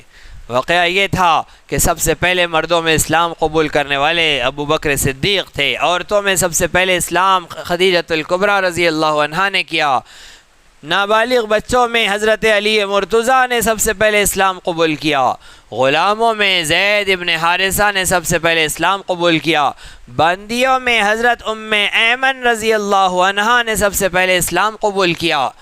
یہ سب سے پہلے اسلام قبول کرنے والوں کی تعداد، پھر روزانہ تھوڑے تھوڑے لوگ اسلام قبول کر رہے ہیں۔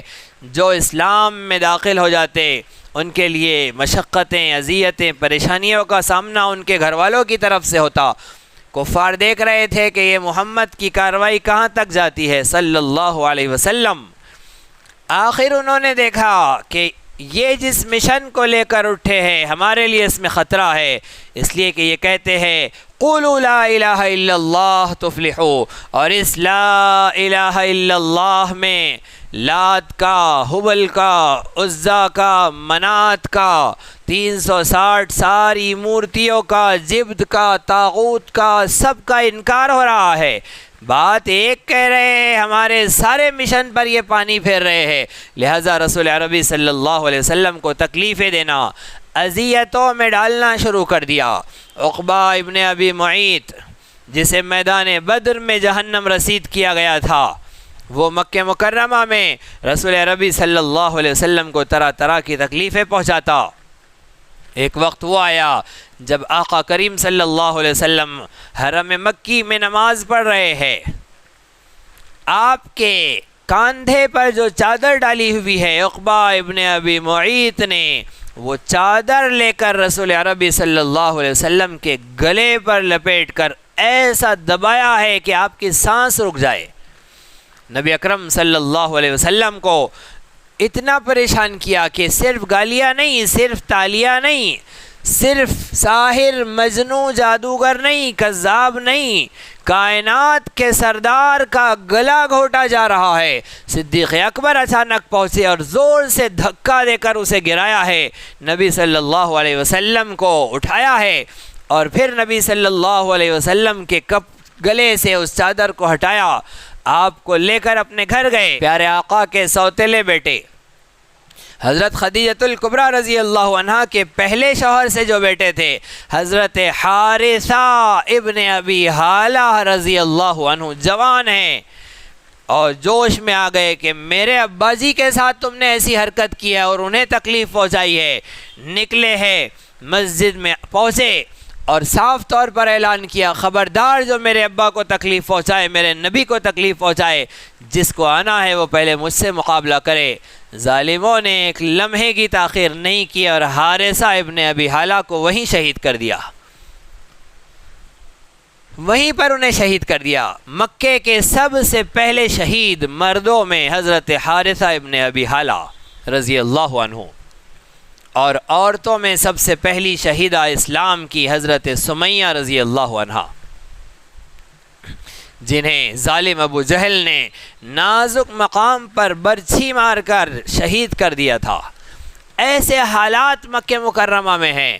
اللہ رب العزت کا مطالبہ کہ ہاتھ روکے رکھو، ہاتھ نہیں اٹھانا۔ ادھر حضرت سمیہ کو شہید کر دیا۔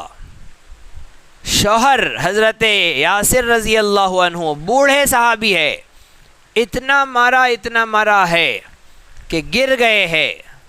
ظالم نے آپ کے ایک پاؤں پر ایک رسی باندھی ہے، دوسرے پاؤں پر دوسری رسی باندھی ہے، اور دونوں رسیاں گھوڑوں کو باندھ کر مخالف سمتوں میں دوڑا دیا۔ اس طرح ظالمانہ انداز سے حضرت یاسر کو شہید کیا گیا۔ بیٹے عمار کے پاس سے رسول عربی صلی اللہ علیہ وسلم گزرتے تو کہتے اصبروا آل یاسر، اے یاسر کے گھر والوں صبر کرو، فإن موعدکم الجنہ، تم سے جنت کا وعدہ کیا جاتا ہے، صبر پر تمہیں جنت ملیں گی، ہاتھ مت اٹھاؤ۔ بدلہ لینے کا حکم نہیں تھا، صبر کرنے کا حکم تھا۔ یہ مکہ مکرمہ کی صورتحال، یہاں تک کہ اللہ نے حکم دیا ہجرت کرو۔ حبشہ ہجرت ہوئی، مدینہ منورہ ہجرت ہوئی۔ مدینہ منورہ پہنچ کر ریاست اسلامی کا قیام عمل میں آیا، ایک حکومت بنی۔ امیر المومنین محمد مصطفیٰ صلی اللہ علیہ وسلم کی ذات گرامی موجود ہے۔ حکم ہوا کہ چلیے اب بدر کا موقع آیا ہے 2 ہجری میں، اب آگے بڑھتے ہیں۔ جب تک مکے میں حکم نہیں تھا، اس آیت مبارکہ میں اللہ ارشاد فرما رہے ہیں الم تر الی الذین قیل لهم، کیا آپ نے نہیں دیکھا ان لوگوں کو جن سے کہا گیا کفوا ایدیکم، اپنے ہاتھوں کو روکے رکھو، ہاتھ مت اٹھاؤ، واقیموا الصلاۃ، اپنے رب سے اپنا تعلق بڑھاؤ، نماز قائم کرو، وآتوا الزکاۃ، زکوٰۃ ادا کرو۔ مکے میں نہیں تھا حکم، ہم مکے میں رہ رہے ہیں یا مدینے میں رہ رہے ہیں؟ اب یہ سوال پیدا ہوتا ہے کہ ہمارے لیے کون سے حالات ہیں، مکے کے حالات ہیں یا مدینے کے حالات ہیں؟ جو اٹھانا چاہ رہے ہیں وہ کہتے ہیں کہ مدینے کے حالات، جو بٹھانا چاہ رہے ہیں وہ کہتے ہیں مکے کے حالات۔ اس پر ابھی اتفاق ہوا ہی نہیں ہے کہ ہم کن حالات میں ہیں، لیکن یہ بات تو ضرور ہے کہ نہ 100% مکے کے حالات ہیں، نہ 100% مدینے کے حالات ہے۔ اس درمیان میں جو صورتحال ہمارے سامنے دفاعی جہاد کیا جائے اس کے لیے کھڑے ہونا ہے، مکے کے حالات نہیں ہیں۔ لیکن اقدامی جہاد ابھی نہیں کرنا ہے، کیوں؟ اس لیے کہ مدینے کے بھی حالات نہیں ہیں، نہ دونوں پوری طرح 100% ہم مکے میں ہیں، نہ 100% مدینے میں ہیں۔ دفاعی میں مدینے میں ہے اور اقدامی میں مکے میں ہے۔ ابھی اقدام نہیں کرنا ہے اس لیے کہ مدینہ کی ریاست ہمارے یہاں قائم نہیں ہے، اپنی ریاست، اور دفاعی اس لیے کہ ہم مکے میں بھی نہیں ہیں، وہاں کے جیسے بھی ہم پر حالات نہیں ہیں، مسلمان اتنے بھی کمزور نہیں ہیں، جو بھی صورتحال ہمارے سامنے ہے۔ لہٰذا اب یہ ایک مختصر سی سادے الفاظ میں مکے اور مدینے کے حالات کو لے کر ہمارے حالات کی تشریح ہے۔ اب اس سے بے اعتدالی کریں گے تو پریشانی کی بات ہے، دفاع بھی نہیں کریں گے، کچھ وہ ہے اور کچھ وہ ہے جو زبردستی اقدام کریں گے، تو زبردستی بے ترتیب غفلتوں والے اقدام کیا کرائیں گے؟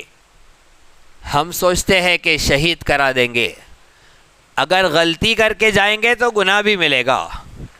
اسلام یہ نہیں سکھاتا ہے ہمیں کہ سیدھے بغیر کسی تیاری، بغیر کسی ترتیب و سلیقے کے غفلتوں والا راستہ اختیار کر کے اپنے آپ کو موت کے سامنے کھڑے کر دو، یہ نہیں کہتا اسلام۔ اسلام کہتا ہے تیاری کے ساتھ، ہمت و جرأت اور ترتیب اور سلیقے اور اہتمام کے ساتھ ترتیب بنائی جائے، تو اقدام نہیں۔ دفاع کے لیے کوئی تیاری نہیں ہے، دفاع کے لیے جو ہاتھ میں آئے اس سے دفاع کرنا ہے، اس میں کوئی پریشانی نہیں، اس میں کوئی امیر، اس میں کوئی اجتماع اور جماعت کی ضرورت نہیں ہے۔ اللہ یہاں فرما رہے ہیں کہ کیا آپ نے نہیں دیکھا ان کو جن کو روک دیا گیا، اللہ نے حکم دیا کہ اپنے ہاتھوں کو روکو، نماز قائم کرو۔ نماز انتہائی عظیم عمل ہے، اللہ کی مدد و نصرت کے حاصل کرنے کا عمل۔ نماز اگر قائم ہوتی ہے تو مٹی کے ڈھیلے وہ کام کرتے ہیں کہ بڑے بڑے ٹینک کو اڑا دینے کے لیے کافی ہو جاتے ہیں۔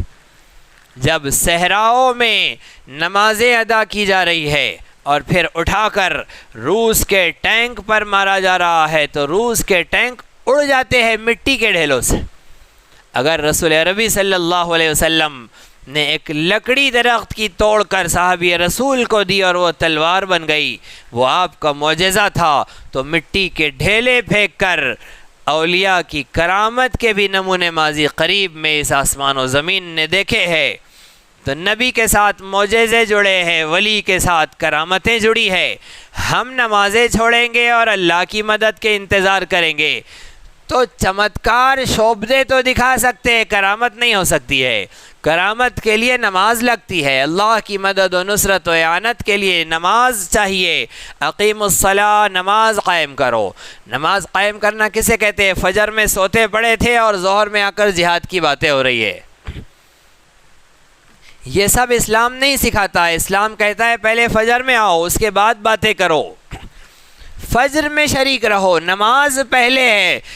رسول عربی صلی اللہ علیہ وسلم کی شریعت کا سب سے محتم بشان فریضہ نماز ہے۔ نماز مستقل عبادت ہے۔ ہمارے کچھ بھائی لوگ ہیں بیچارے، پریشانی ہے ان کی، اللہ انہیں بھی ہدایت دے، وہ کہتے ہیں کہ نماز مستقل فریضہ نہیں ہے۔ نماز جہاد کی تیاری ہے۔ اگر مسلمان کچھ ادھر لگے ہیں نماز پڑھنے میں اور کچھ لگے ہیں اقامت دین کی قیام کی کوشش میں، تو دونوں برابر ہے، ان کو اٹھ کر ادھر نماز کے لیے آنے کی ضرورت نہیں ہے۔ وہ نماز کو مستقل فریضہ نہیں کہتے۔ جلسہ چل رہا ہے، صاحب اذان ہو رہی ہے نماز کے لیے چلیے، وہ کہتے ہم بھی دین کا کام کر رہے ہیں، نماز بھی دین کا کام ہے، ہم بھی دین کا کام کر رہے ہیں۔ جیسے درس میں بیٹھے ہوئے، درس ہو رہا ہے، نماز کا وقت ہو گیا ہے، نماز پڑھنا ہے، نہیں ہم بھی دین کا کام کر رہے ہیں۔ ایک وقت نماز کا آیا چلے گیا، دوسرا آیا چلے گیا، تیسرا آیا چلے گیا، بیٹھے ہوئے ہیں کتاب لکھتے ہوئے، کیوں؟ ہم بھی دین کا کام کر رہے ہیں، کتاب لکھ رہے ہیں، تصنیف ہو رہی ہے، نمازیں چھوڑی جا رہی ہے، کیوں؟ اس لیے کہ ان کے یہاں نماز مستقل فریضہ نہیں ہے، وہ دین کے کام میں مصروف ہے تو نماز چھوڑ بھی سکتے ہیں۔ رسول عربی صلی اللہ علیہ وسلم کے یہاں تو ایسی نماز نہیں تھی۔ رسول عربی صلی اللہ علیہ وسلم کتاب لکھنے میں نہیں، میدان جہاد میں کھڑے ہوئے ہیں تو ایک فوج سامنے مقابلہ کرتی ہے اور دوسرے ایک رکعت نماز پڑھتے ہیں، وہ ایک رکعت نماز پڑھ کے ادھر چلے جاتے ہیں اور وہ آ جاتے ہیں اور وہ آ کر ادھر نماز پڑھتے ہیں، دوسری رکعت امام کی ہوتی ہے، پہلی رکعت ان کی ہوتی ہے، یہ اپنی ایک رکعت پڑھتے ہیں، امام سلام پھیر کر اپنی جگہ بیٹھے ہوتے ہیں، وہ اپنی 2 رکعت مکمل کر کے پیچھے جاتے ہیں، ادھر والے واپس آ کر اپنی 1 رکعت مکمل کرتے ہیں۔ صلاۃ الخوف، میدان جہاد میں بھی نماز نہیں چھوڑی جا سکتی ہے، وہاں بھی نماز ہے۔ غزوہ خندق کے موقع پر پیارے آقا صلی اللہ علیہ وسلم کی 2 نمازیں قضا ہو گئی، ظہر بھی قضا، عصر بھی قضا۔ آپ نے بددعا دے دی کہ اللہ ان کے گھروں کو، ان کی قبروں کو آگ سے بھر دے، انہوں نے ہماری نماز قضا کرا دی ہے۔ تو نماز کا دین میں یہ مقام ہے کہ اگر نماز رسول خدا کی قضا ہوئی ہے، آپ نے بعد میں ادا کی ہے، قضا کرائی ہے اور انہیں بددعا دے دی ہے ناراض ہو کر، تو نماز تو کسی صورت میں معاف نہیں ہے، کسی بھی صورت میں نہیں۔ اگر دشمن کا خوف ہے، چلتے چلتے نماز پڑھو، رک کر نہیں پڑھ سکتے، کھڑے ہو کر نہیں پڑھ سکتے، چلتے چلتے پڑھو، سواری پر پڑھو اس نیت کے ساتھ کہ اللہ نہ میں وضو سے ہوں، نہ میرا قیام، نہ میرا رکوع، نہ میرا سجدہ، لیکن آپ اگر زندگی عطا کر دے تو میں اس کی قضا کر لوں گا، ابھی نماز کا وقت ہے، میں اسی حالت میں چلتے چلتے پڑھ رہا ہوں۔ نماز کسی صورت میں معاف نہیں ہے۔ اقیم الصلاۃ، نماز قائم کرو۔ جب بچے 7 سال کے ہو جائے انہیں نماز کا حکم کرو، یعنی نماز 7 سال ہونے سے پہلے بچے کو آ جانی چاہیے، بچہ نماز سیکھ لے 7 سال کا ہونے سے پہلے، اس لیے کہ 7 سال کا ہوتے ہی اسے نماز پڑھنا شروع کرنا ہے، اس سے پہلے سکھا دو۔ 7 سال کا ہو جائے اسے نماز پڑھنے کا حکم دو۔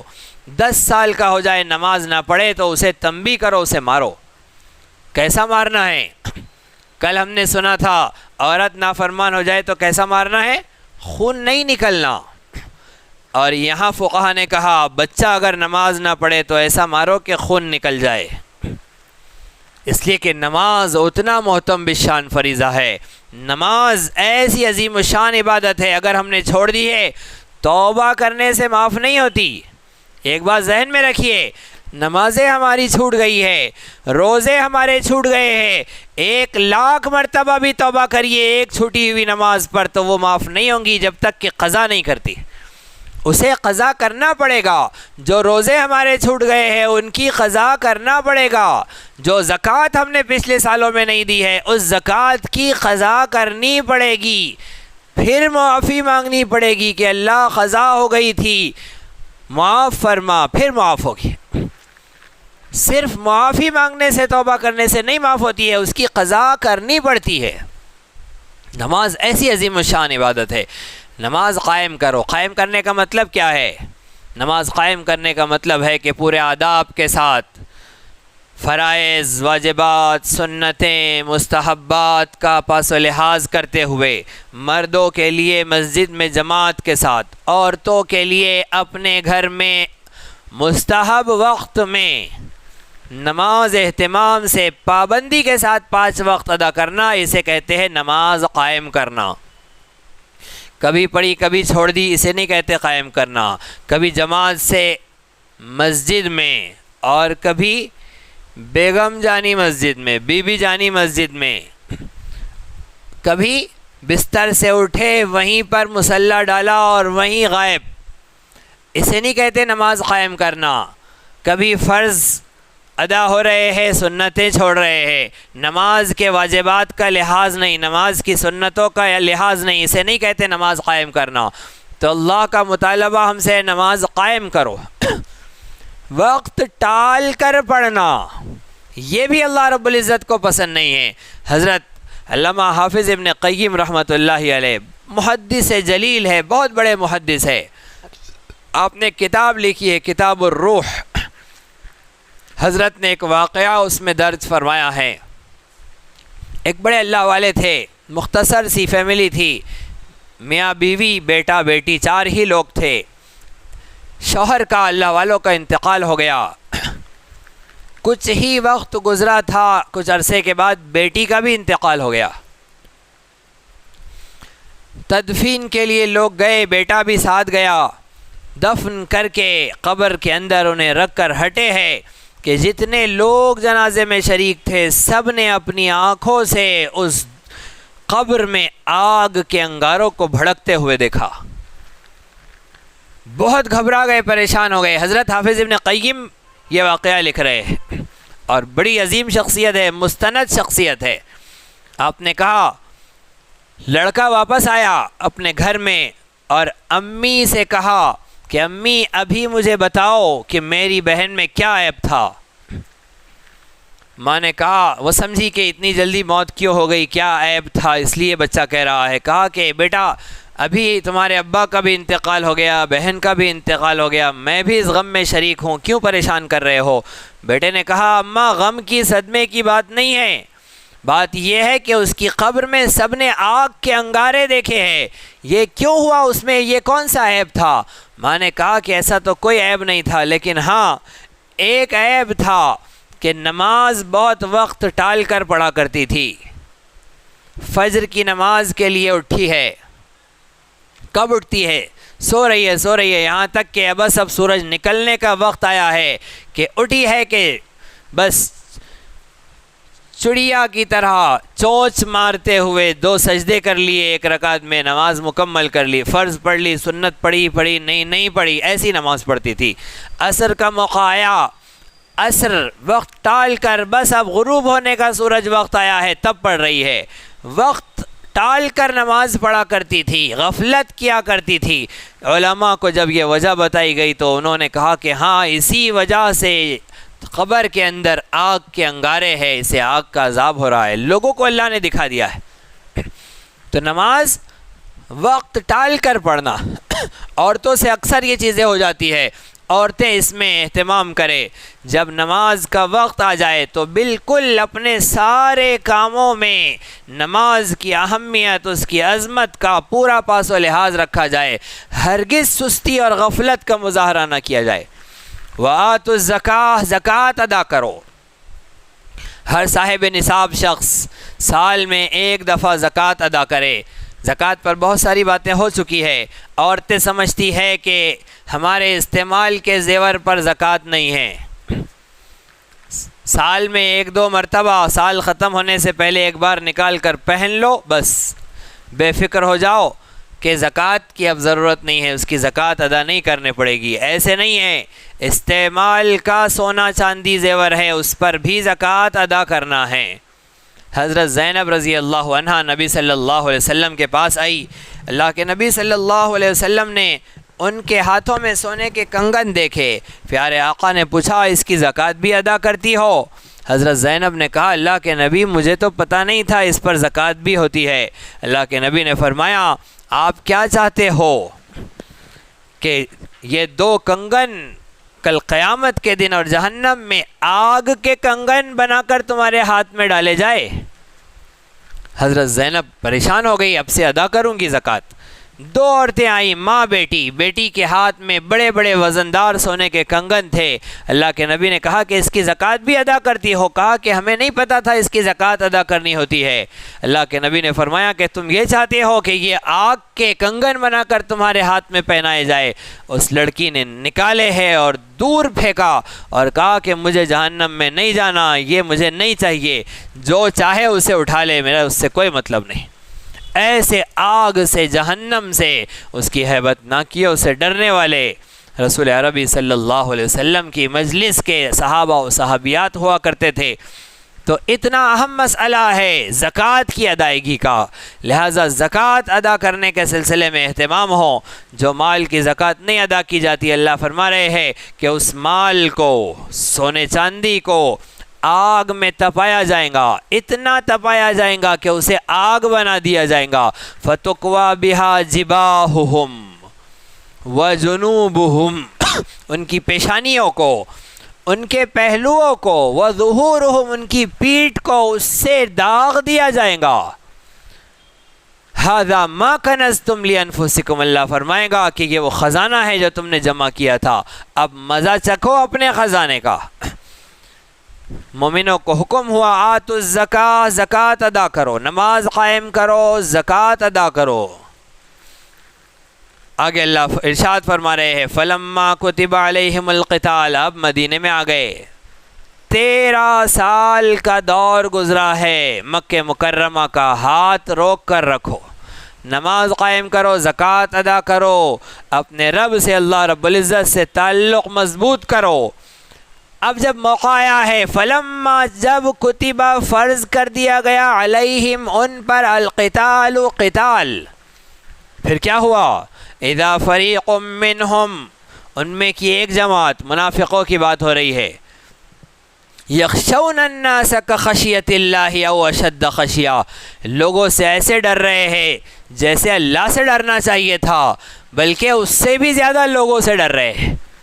قتال کا موقع آیا تو گھبرا رہے ہیں، کانپ رہے ہیں کہ ایسے کیسے لڑائی کرے، وہ کتنی کثرت میں ہے، وہ کتنی تعداد میں ہے۔ شیطان بھی کہتا ہے کہ تمہارے دشمن پوری تیاریوں کے ساتھ آئے ہیں، ان سے ڈرو۔ اللہ کہتا ہے ان سے مت ڈرو، مجھ سے ڈرو۔ کافر کیا کرتے کہ منافق یخشون الناس لوگوں سے ڈر رہے ہیں، کافروں سے ڈر رہے ہیں، جیسے اللہ سے ڈرنا چاہیے تھا بلکہ اللہ سے بھی زیادہ لوگوں سے ڈر رہے۔ اللہ کہہ رہے قالو کیا کہتے ہیں یہ منافق، ربنا اے ہمارے رب لما کتبت علینا القتال ہم پر قتال کیوں فرض کر دیا، ابھی تو بہت جینا باقی تھا، زندگی کے چوچلے پورے کرنے ابھی باقی تھے۔ مائیں کہتی کیوں قتال فرض ہو گیا، ابھی تو ہمارے بچے کے دودھ کے دانت بھی نہیں گرے، ابھی تو اسے بہت مزے کرنے تھے اور بہت سارے کام باقی تھے، ابھی سے قتال فرض کر دیا۔ لما کتبت علینا القتال اے ہمارے رب کیوں ہم پر قتال فرض کر دیا، لولا اخرتنا الی اجل قریب ایک چھوٹی سی مدت تک کی ہمیں مہلت کیوں نہیں دی۔ منافق جب قتال فرض ہوا تو ایسا کہنے لگے۔ اللہ فرما رہے قل اے نبی صلی اللہ علیہ وسلم کہہ دیجئے متاع الدنیا قلیل یہ دنیا کا سامان بہت مختصر ہے، 2 سال 5 سال 10 سال نہیں، ساری قیامت تک کے آنے تک کی پوری عمر تمہیں دے دی جائے، یہ آسمان و زمین تک کا سونا بھر کر تمہیں دے دیا جائے پھر بھی قلیل ہے۔ متاع الدنیا قلیل کتنا جھیلوں گے، کون سے مزے کر لینے ہیں، کیا باقی رہ گیا ہے تمہارا، یہاں باقی رہ گیا ہے تو جنت میں اس سے اعلیٰ اعلیٰ انتظار میں ہے، اور وہاں کے مزے اور وہاں کی عیش اور وہاں کی زندگی، وہاں کی لذتیں یہاں کی لذتوں اور مزوں کے مقابلے میں کبھی نہ فنا ہونے والی ہے۔ دنیا میں جینے کا ارادہ اور باقی رہنے کا ارادہ ہے متاع قلیل، یہ دنیا کی زندگی بہت تھوڑا سا سامان، چھوٹا سا سامان ہے۔ وَالْآخِرَةُ خَيْرٌ لِمَنِ اتَّقَى، آخرت بہت بہتر ہے اس شخص کے لیے جو متقی ہے، اپنے رب سے ڈرتا ہے۔ وَلَا تُظْلَمُونَ فَتِيلًا، قیامت کے دن تم پر ایک دھاگے کے برابر بھی ظلم نہیں کیا جائے گا۔ کھجور کی گٹھلی کے بیچ میں اس دراڑ میں جو معمولی سا دھاگا ہوتا ہے، فتیل اللہ اس کے برابر بھی ظلم نہیں کرے گا۔ اگر تمہیں لگ رہا ہے کہ جہاد و قتال تمہیں موت کے منہ میں لے جائیں گا، تو موت سے تو ویسے بھی نہیں بچنا ہے۔ اینما تکونوا یدرککم الموت، تم جہاں کہیں ہوں گے موت تمہیں آ کر پکڑ لے گی، دبوچ لے گی۔ موت سے مفر نہیں ہے، موت سے بھاگنے کی کوئی راہ نہیں ہے، موت سے بچنے کا کوئی راستہ نہیں ہے۔ اگر سمجھ رہے ہو کہ قتال میں نہیں جاؤں گے تو بچ جاؤں گے، تو یہ تمہاری غلط فہمی، تمہارا دھوکہ ہے۔ جہاں کہیں رہو موت پکڑ لے گی۔ وَلَوْ كُنْتُمْ فِي بُرُوجٍ مُشَيَّدَةٍ، اگرچہ تم مضبوط قلعوں ہی میں کیوں نہ ہو۔ سیمنٹ وغیرہ اب نکلا ہے، پہلے چونے کی دیواریں ہوتی تھی، چونے کی مضبوط دیواریں جس کے اندر ہوا بھی داخل نہ ہو، موت وہاں بھی آ جاتی ہے، ملک الموت کو کوئی نہیں روکتا۔ ماں کے پیٹ میں بچہ ہوتا ہے، ملک الموت وہاں بھی پہنچ جاتے ہیں۔ کتنے بچے ہوتے ہیں جو مردہ پیدا ہوتے ہیں، انتقال ہو گئے، اندر ہی موت ہو گئی، ملک الموت وہاں بھی پہنچتے ہیں جہاں پانی کا قطرہ نہیں جاتا، ہوا نہیں جاتی باہر سے، اللہ رب العزت فرشتے کو وہاں پہنچاتے ہیں۔ موت سے کوئی نہیں بچ سکتا۔ اللہ ارشاد فرما رہے ہیں وَإِن تُصِبْهُمْ حَسَنَةٌ، اگر ان منافقوں کو کوئی بھلائی پہنچتی ہے، یقولو کہتے هَذِهِ مِنْ عِنْدِ اللَّهِ، یہ اللہ کی طرف سے ہے، اور اگر انہیں کوئی نقصان پہنچتا ہے وَإِن تُصِبْهُمْ سَيِّئَةٌ، تو کیا کہتے ہیں هَذِهِ مِنْ عِنْدِكَ، اے محمد یہ تمہاری وجہ سے ہے۔ نبی صلی اللہ علیہ وسلم کو کہتے کہ تمہاری وجہ سے یہ مصیبت آئی ہے، ہم نے رائے دی تھی ویسا کرنا چاہیے تھا، نہیں کیا، یہ سب ہو گیا، پریشانیاں ہو گئی۔ اللہ رب العزت جواب دے رہے ہیں قل، اے نبی صلی اللہ علیہ وسلم کہہ دیجئے کل من عند اللہ، سب اللہ کی طرف سے ہے۔ آگے فرمایا فما لہؤلاء القوم، اس قوم کو کیا ہو گیا، لا یکادون یفقہون حدیثا، یہ ایک بات کو سمجھتے ہی نہیں ہے، پہنچتے ہی نہیں ہے اس کی سمجھ تک۔ آگے اللہ فرما رہے ہیں ما اصابک من حسنۃ فمن اللہ، جو بھی بھلائی تم کو پہنچے وہ اللہ کی طرف سے ہوتی ہے، وما اصابک من سیئۃ فمن نفسک، اور جو برائی تمہیں پہنچتی ہے وہ تمہاری اپنی وجہ سے ہوتی ہے۔ لیکن یہ قاعدہ کلیہ نہیں ہے، یہ سمجھ لینا چاہیے، جو نقصان ہمیں ہو رہا ہے وہ ہمارے کرتوتوں کا نتیجہ ہے، یہ قاعدہ کلیہ نہیں ہے۔ اس لیے کہ انبیاء علیہم السلام کو اللہ کے نیکوکار بندوں کو جو اذیت تکلیفیں پہنچتی ہے وہ ان کے کرتوتوں کا نتیجہ نہیں ہوتی ہے، اس لیے کہ انبیاء علیہم السلام وہ تو نیک ہے، وہ تو کائنات کے قدسی نفوس اللہ والے ہیں، ان سے گناہ کا تصور بھی نہیں ہے جس کے نتیجے میں انہیں نقصان ہو، تکلیفیں ہو، عذاب اور مشقتیں ہوں۔ پھر کیوں نبیوں پر تکلیف آتی ہے؟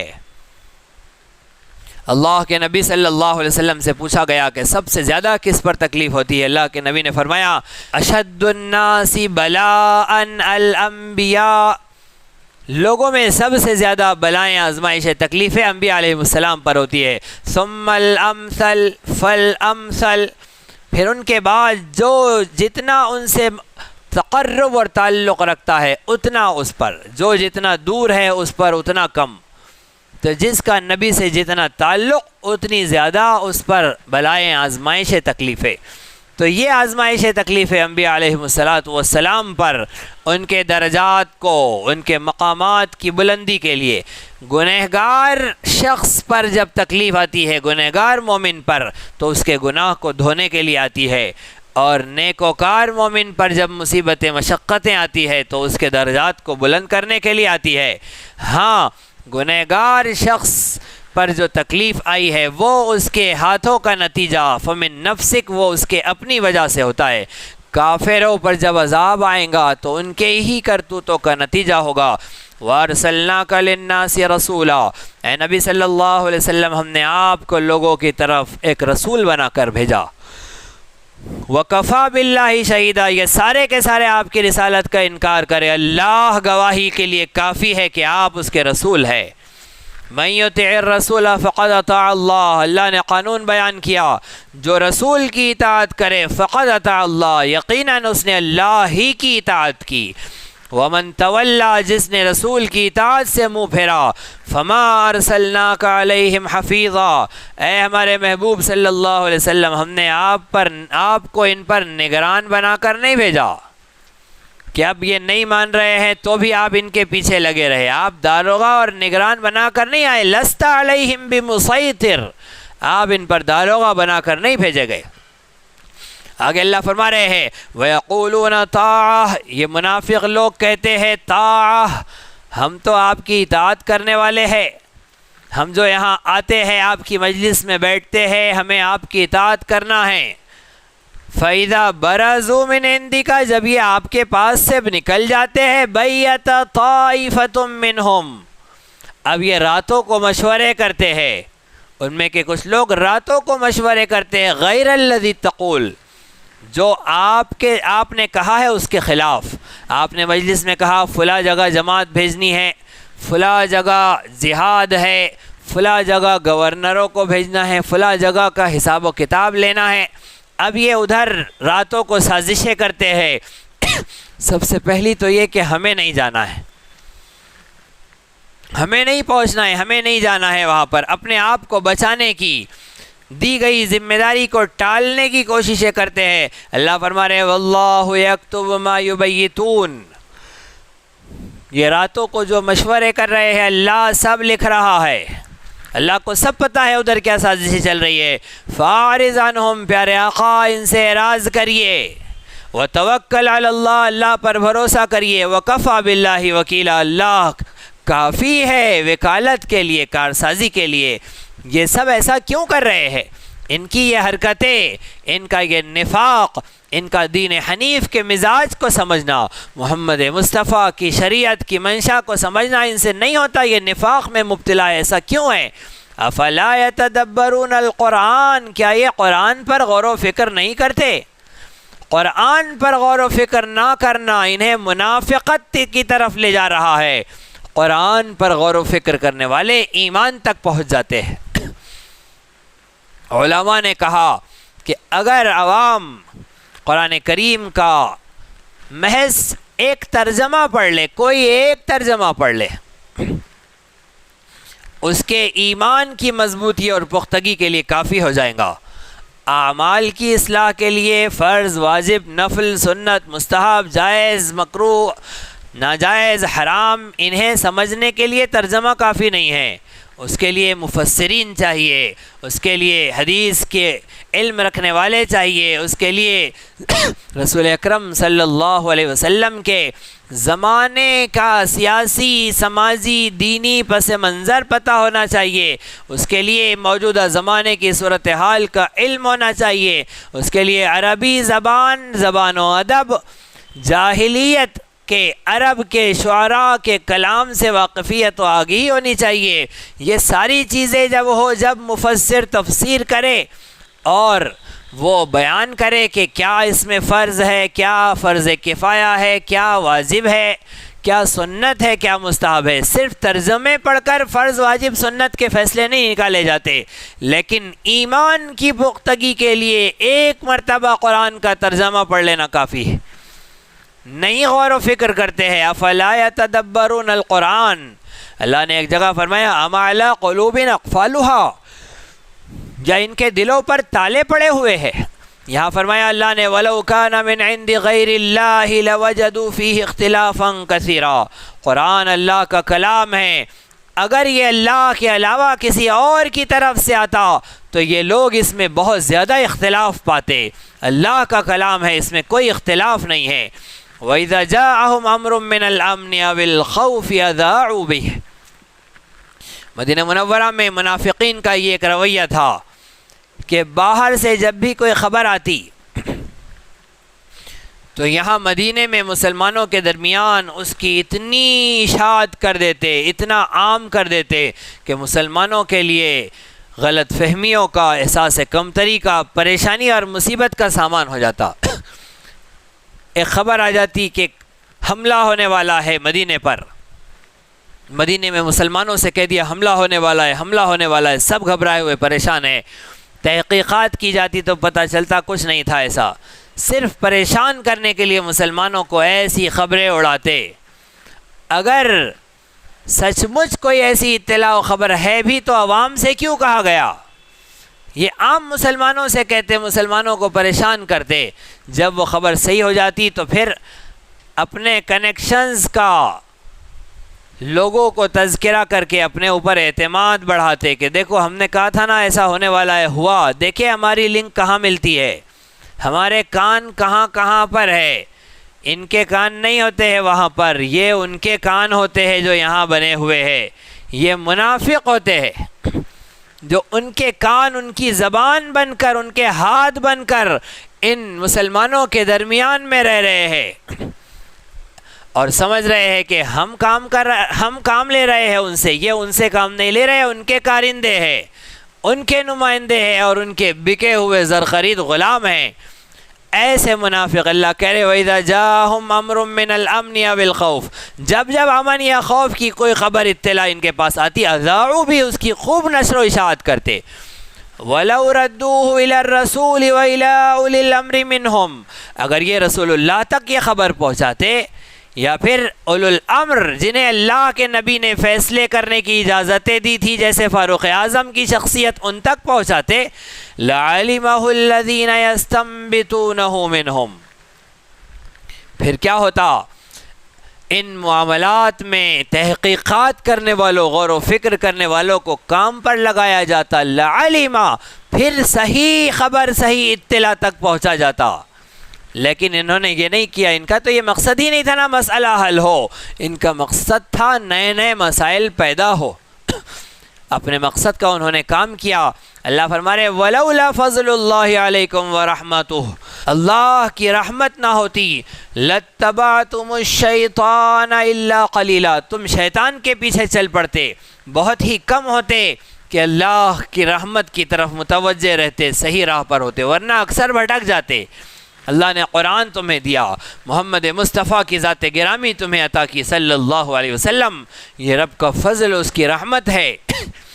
فقاتل فی سبیل اللہ، لہٰذا اے نبی صلی اللہ علیہ وسلم اللہ کی راہ میں قتال کریے۔ لا تکلف الا نفسک، آپ پر زیادہ بوجھ نہیں ڈالا گیا ہے، آپ پر اللہ رب العزت نے اسلام کے جو احکامات دیے ہیں اس میں اپنی جان سے بڑھ کر بوجھ نہیں دیا ہے، جتنا آپ برداشت کر سکتے ہیں الا نفسک، بس اتنا ہی آپ پر بوجھ ڈالا ہے، کام دیا ہے۔ اسلام کا کوئی بھی عمل اپنی وسعت سے، اپنی استطاعت سے آگے کا نہیں ہے، لہٰذا فریضہ جہاد بھی بندے کی استطاعت سے باہر نہیں ہے، استطاعت کے اندر ہی ہے۔ وحرز المؤمنین، اے نبی صلی اللہ علیہ وسلم قرآن کے ذریعے ایمان والوں کو قتال پر ابھاریے۔ عسى اللہ ان یکف باس الذین کفروا، اللہ فرما رہے ہیں مومن قتال کرے گا، امید ہے کہ اللہ کافر کے ظلم کو روک دے گا۔ یہی تو ہے مقصد قتال کا کہ کافر کا ظلم رک جائے، وہ باز آ جائے اپنی حرکتوں سے۔ اللہ تو ویسے بھی روک سکتے ہیں کافر کے ظلم کو، اللہ مومن کو سبب بناتے ہیں تاکہ اسے بھی نوازا جائے، اس کے لیے بھی انعام اور رب کے فیضان کا فیصلہ ہو۔ واللہ اشد بأسا، اللہ سخت پکڑ کرنے والا، واشد تنکیلا، سخت عذاب دینے والا، سخت سزا دینے والا ہے۔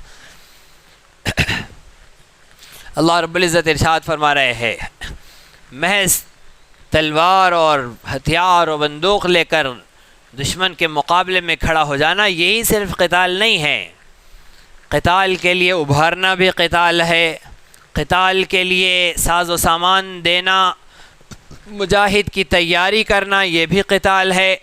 عورتیں ان کے لیے ان کا بیگ، ان کا سامان باندھ کر دے، زخموں کی مرہم پٹی کے لیے ساز و سامان بنا کر دے گے، اس میں بھی قتال ہے۔ برابر سب کے سب اس میں شریک ہے، صرف وہ نہیں ہے جو آگے کھڑے ہوئے ہیں، جتنے ان کو سپورٹ کر رہے ہیں، پانی دے رہے ہیں، سب کے سب اس میں شریک۔ مشورے سے طے ہوا تم نہیں جاؤ گے، تمہیں مکے میں مدینے میں رہ کر مدینے کی ریاست کو نبی کی نیابت میں سنبھالنا ہے، یہ بھی قتال میں شریک ہے۔ نبی نے کہا تمہیں رقیہ کی تیمارداری کے لیے عثمان مدینے ہی میں رہنا ہے، عثمان مدینے میں ہے لیکن بدر کے اجر و ثواب میں، اس کے مال غنیمت میں برابر کے شریک ہے۔ جتنے لوگ اس مشن کا حصہ بن رہے ہیں، چاہے جس طرح سے بنے ہو، سب کے سب قتال میں شریک ہے۔ دے دو مجاہد کا سامان یا دلا دو، یا دینے والے کا پتہ بتلا دو، سب جہاد میں شریک ہے۔ اللہ فرما رہے من یشفع شفاعتا حسنہ، جو بہترین سفارش کرے گا، کسی سے کہیں گا کہ اللہ نے آپ کو مال دیا، دل نہیں دیا، جرت نہیں دی، چلو ثواب میں شریک ہو جاؤ، مجاہد کا انتظام کر دو، مال دے دو، کام ہو جائے گا، تم بھی ثواب میں شریک ہو جاؤ گے۔ اس سے مال لیا ہے، ان کا انتظام کیا ہے، اسے بھی ثواب میں شریک کر دیا۔ جو اچھی سفارش کرے گا یکن لہ نصیب منہا، اس میں سے اسے بھی حصہ ملے گا۔ کوئی چور نہیں تھا، چوری کا الزام لگا دیا، قید ہے، وہاں جا کر ہم نے سفارش کی صاحب یہ چور نہیں ہے، اچھا انسان ہے، اس سفارش کرنے والے کو بھی اس میں برابر ثواب ملے گا، اس کی رہائی کے لیے سفارش کی ہے، شفاعتاً حسنہ ہے۔ دوسری وَمَن يَشْفَعْ شَفَاعَةً سَيِّئَةً، جو بری سفارش کرے گا، چور ہے، چوری کی ہے، لیکن ہم وہاں پر اس کے دفاع کے لیے کھڑے ہیں، صاحب یہ چور نہیں ہے، حقیقت میں چور اور ظالم اور لٹیرا ہے، لیکن ہم اس کے دفاع کے لیے کھڑے ہو رہے ہیں، بری سفارش کر رہے ہیں، اللہ کہہ رہے اس کے گناہ میں یہ بھی شریک۔ یکن لہ کفل منہا وکان اللہ علی کل شیء مقیتا، دوستوں کے کالے کاموں پر پردے ڈال رہے ہیں، نہیں انکل یہ ہمارے ساتھ تھا، اس کے گناہ میں شریک، اور نیکی کی راہوں میں ایک دوسرے کا ساتھ دینے والے، ایک دوسرے کی سفارش کرنے والے، یہ اس نیکی میں برابر کے شریک۔ وَكَانَ اللَّهُ عَلَىٰ كُلِّ شَيْءٍ مُقِیتًا، اللہ رب العزت ارشاد فرما رہے ہیں کہ اللہ رب العزت ہر شے پر اپنا پورا اختیار رکھنے والے، ہر شے پر اپنا غلبہ و قدرت رکھنے والے ہیں۔ وَإِذَا حُيِّيتُم بِتَحِيَّةٍ، جب تمہیں سلام کیا جائے، وَإِذَا حُيِّيتُم بِتَحِيَّةٍ، جب تمہیں کسی طرح سے سلام کیا جائے، فَحَيُّوا بِأَحْسَنَ مِنْهَا، تو اس سے اچھا سلام کا جواب دو، اور ردوہا، یا ویسا ہی سلام کا جواب دے دو۔ کوئی کہے السلام علیکم تو تم اس سے اچھا جواب دو، ورحمۃ اللہ بڑھاؤ۔ کوئی کہے السلام علیکم ورحمۃ اللہ، تم اس سے اچھا جواب دو، وبرکاتہ بڑھاؤ۔ کوئی کہے السلام علیکم ورحمۃ اللہ وبرکاتہ، تم ومغفرتہ بڑھاؤ، ابو داؤد شریف میں ومغفرتہ تک ہے، 4 کلمات۔ السلام علیکم بھی پورا سلام ہے، 10 نیکی، ورحمۃ اللہ 20 نیکی، وبرکاتہ 30 نیکی، ومغفرتہ 40 نیکی۔ السلام علیکم ورحمۃ اللہ وبرکاتہ۔ تو یہ دعائیں دینے کے، سلام کے جواب دینے کے الگ الگ انداز ہوتے ہیں۔ اللہ فرما رہے اچھا جواب دو، اور ردوہا، یا پھر ویسا ہی جواب دے دو جیسا انہوں نے سلام کیا ہے۔ ان اللہ کان علی کل شیء حسیبا، اللہ رب العزت ہر چیز کا حساب رکھنے والا ہے۔ اللہ لا الہ الا ہو، اللہ کے علاوہ کوئی معبود برحق نہیں۔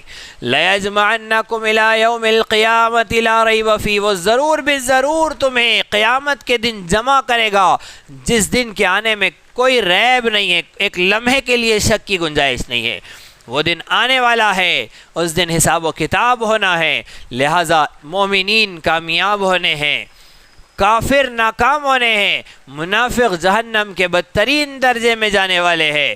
جب اس دن کے آنے میں کوئی شک نہیں ہے، اور ہر ایک کو وہاں جمع ہونا ہے، اور وہ دن ویسا دن ہوگا کہ اس دن اللہ رب العزت ہمارا نام اعمال ہمیں دیں گے، جسے یہاں پڑھنا نہیں آتا تھا وہاں پڑھنا آ جائے گا اسے، وہ پڑھ لیں گا اچھی طرح سے سمجھ کر، چند صفحات پڑھے گا، اللہ پوچھے گا اے بندے میرے فرشتوں نے تجھ پر کوئی ظلم تو نہیں کیا، تو نے کوئی نیکی کی نہیں لکھا، کوئی گناہ کر دیا تھا اس سے بڑا گناہ لکھ دیا، کوئی گناہ نہیں کیا پھر بھی لکھ دیا، میرے فرشتوں نے کوئی ظلم کیا؟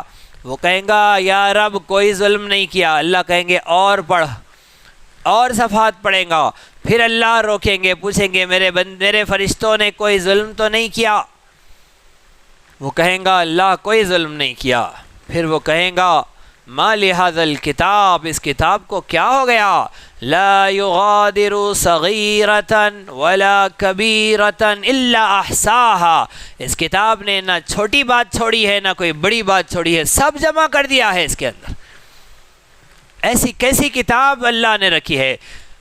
یہاں دنیا میں ہم بہت ساری باتیں بھول جاتے ہیں، ہم سے اگر کوئی کہے فلاں جگہ ہم ملے تھے، وہ کہتا ہے مجھے یاد نہیں ہے، لیکن کل میدان محشر میں سب یاد آ جائیں گا کہ ہاں میں نے یہ گناہ کیا تھا، یہ غلطی کی تھی، اللہ سارا حافظہ عطا فرما دیں گے۔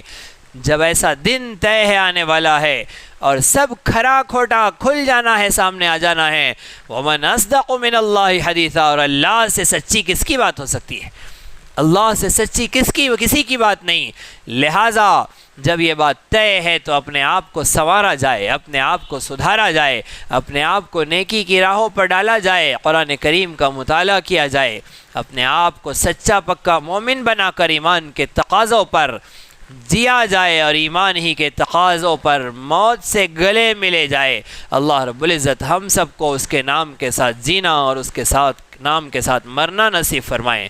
سبحان اللہ وبحمدہ، سبحانک اللہم وبحمدک، نشہد ان لا الہ الا انت، نستغفرک ونتوب الیک، سبحان ربک رب العزت عما یصفون، وسلام علی المرسلین، والحمد للہ رب العالمین۔ اسی طرح دینی، علمی، اصلاحی اور تاریخی دروس و بیانات سے استفادے کے لیے آپ کے اس چینل کو لائک، شیئر اور سبسکرائب کریں۔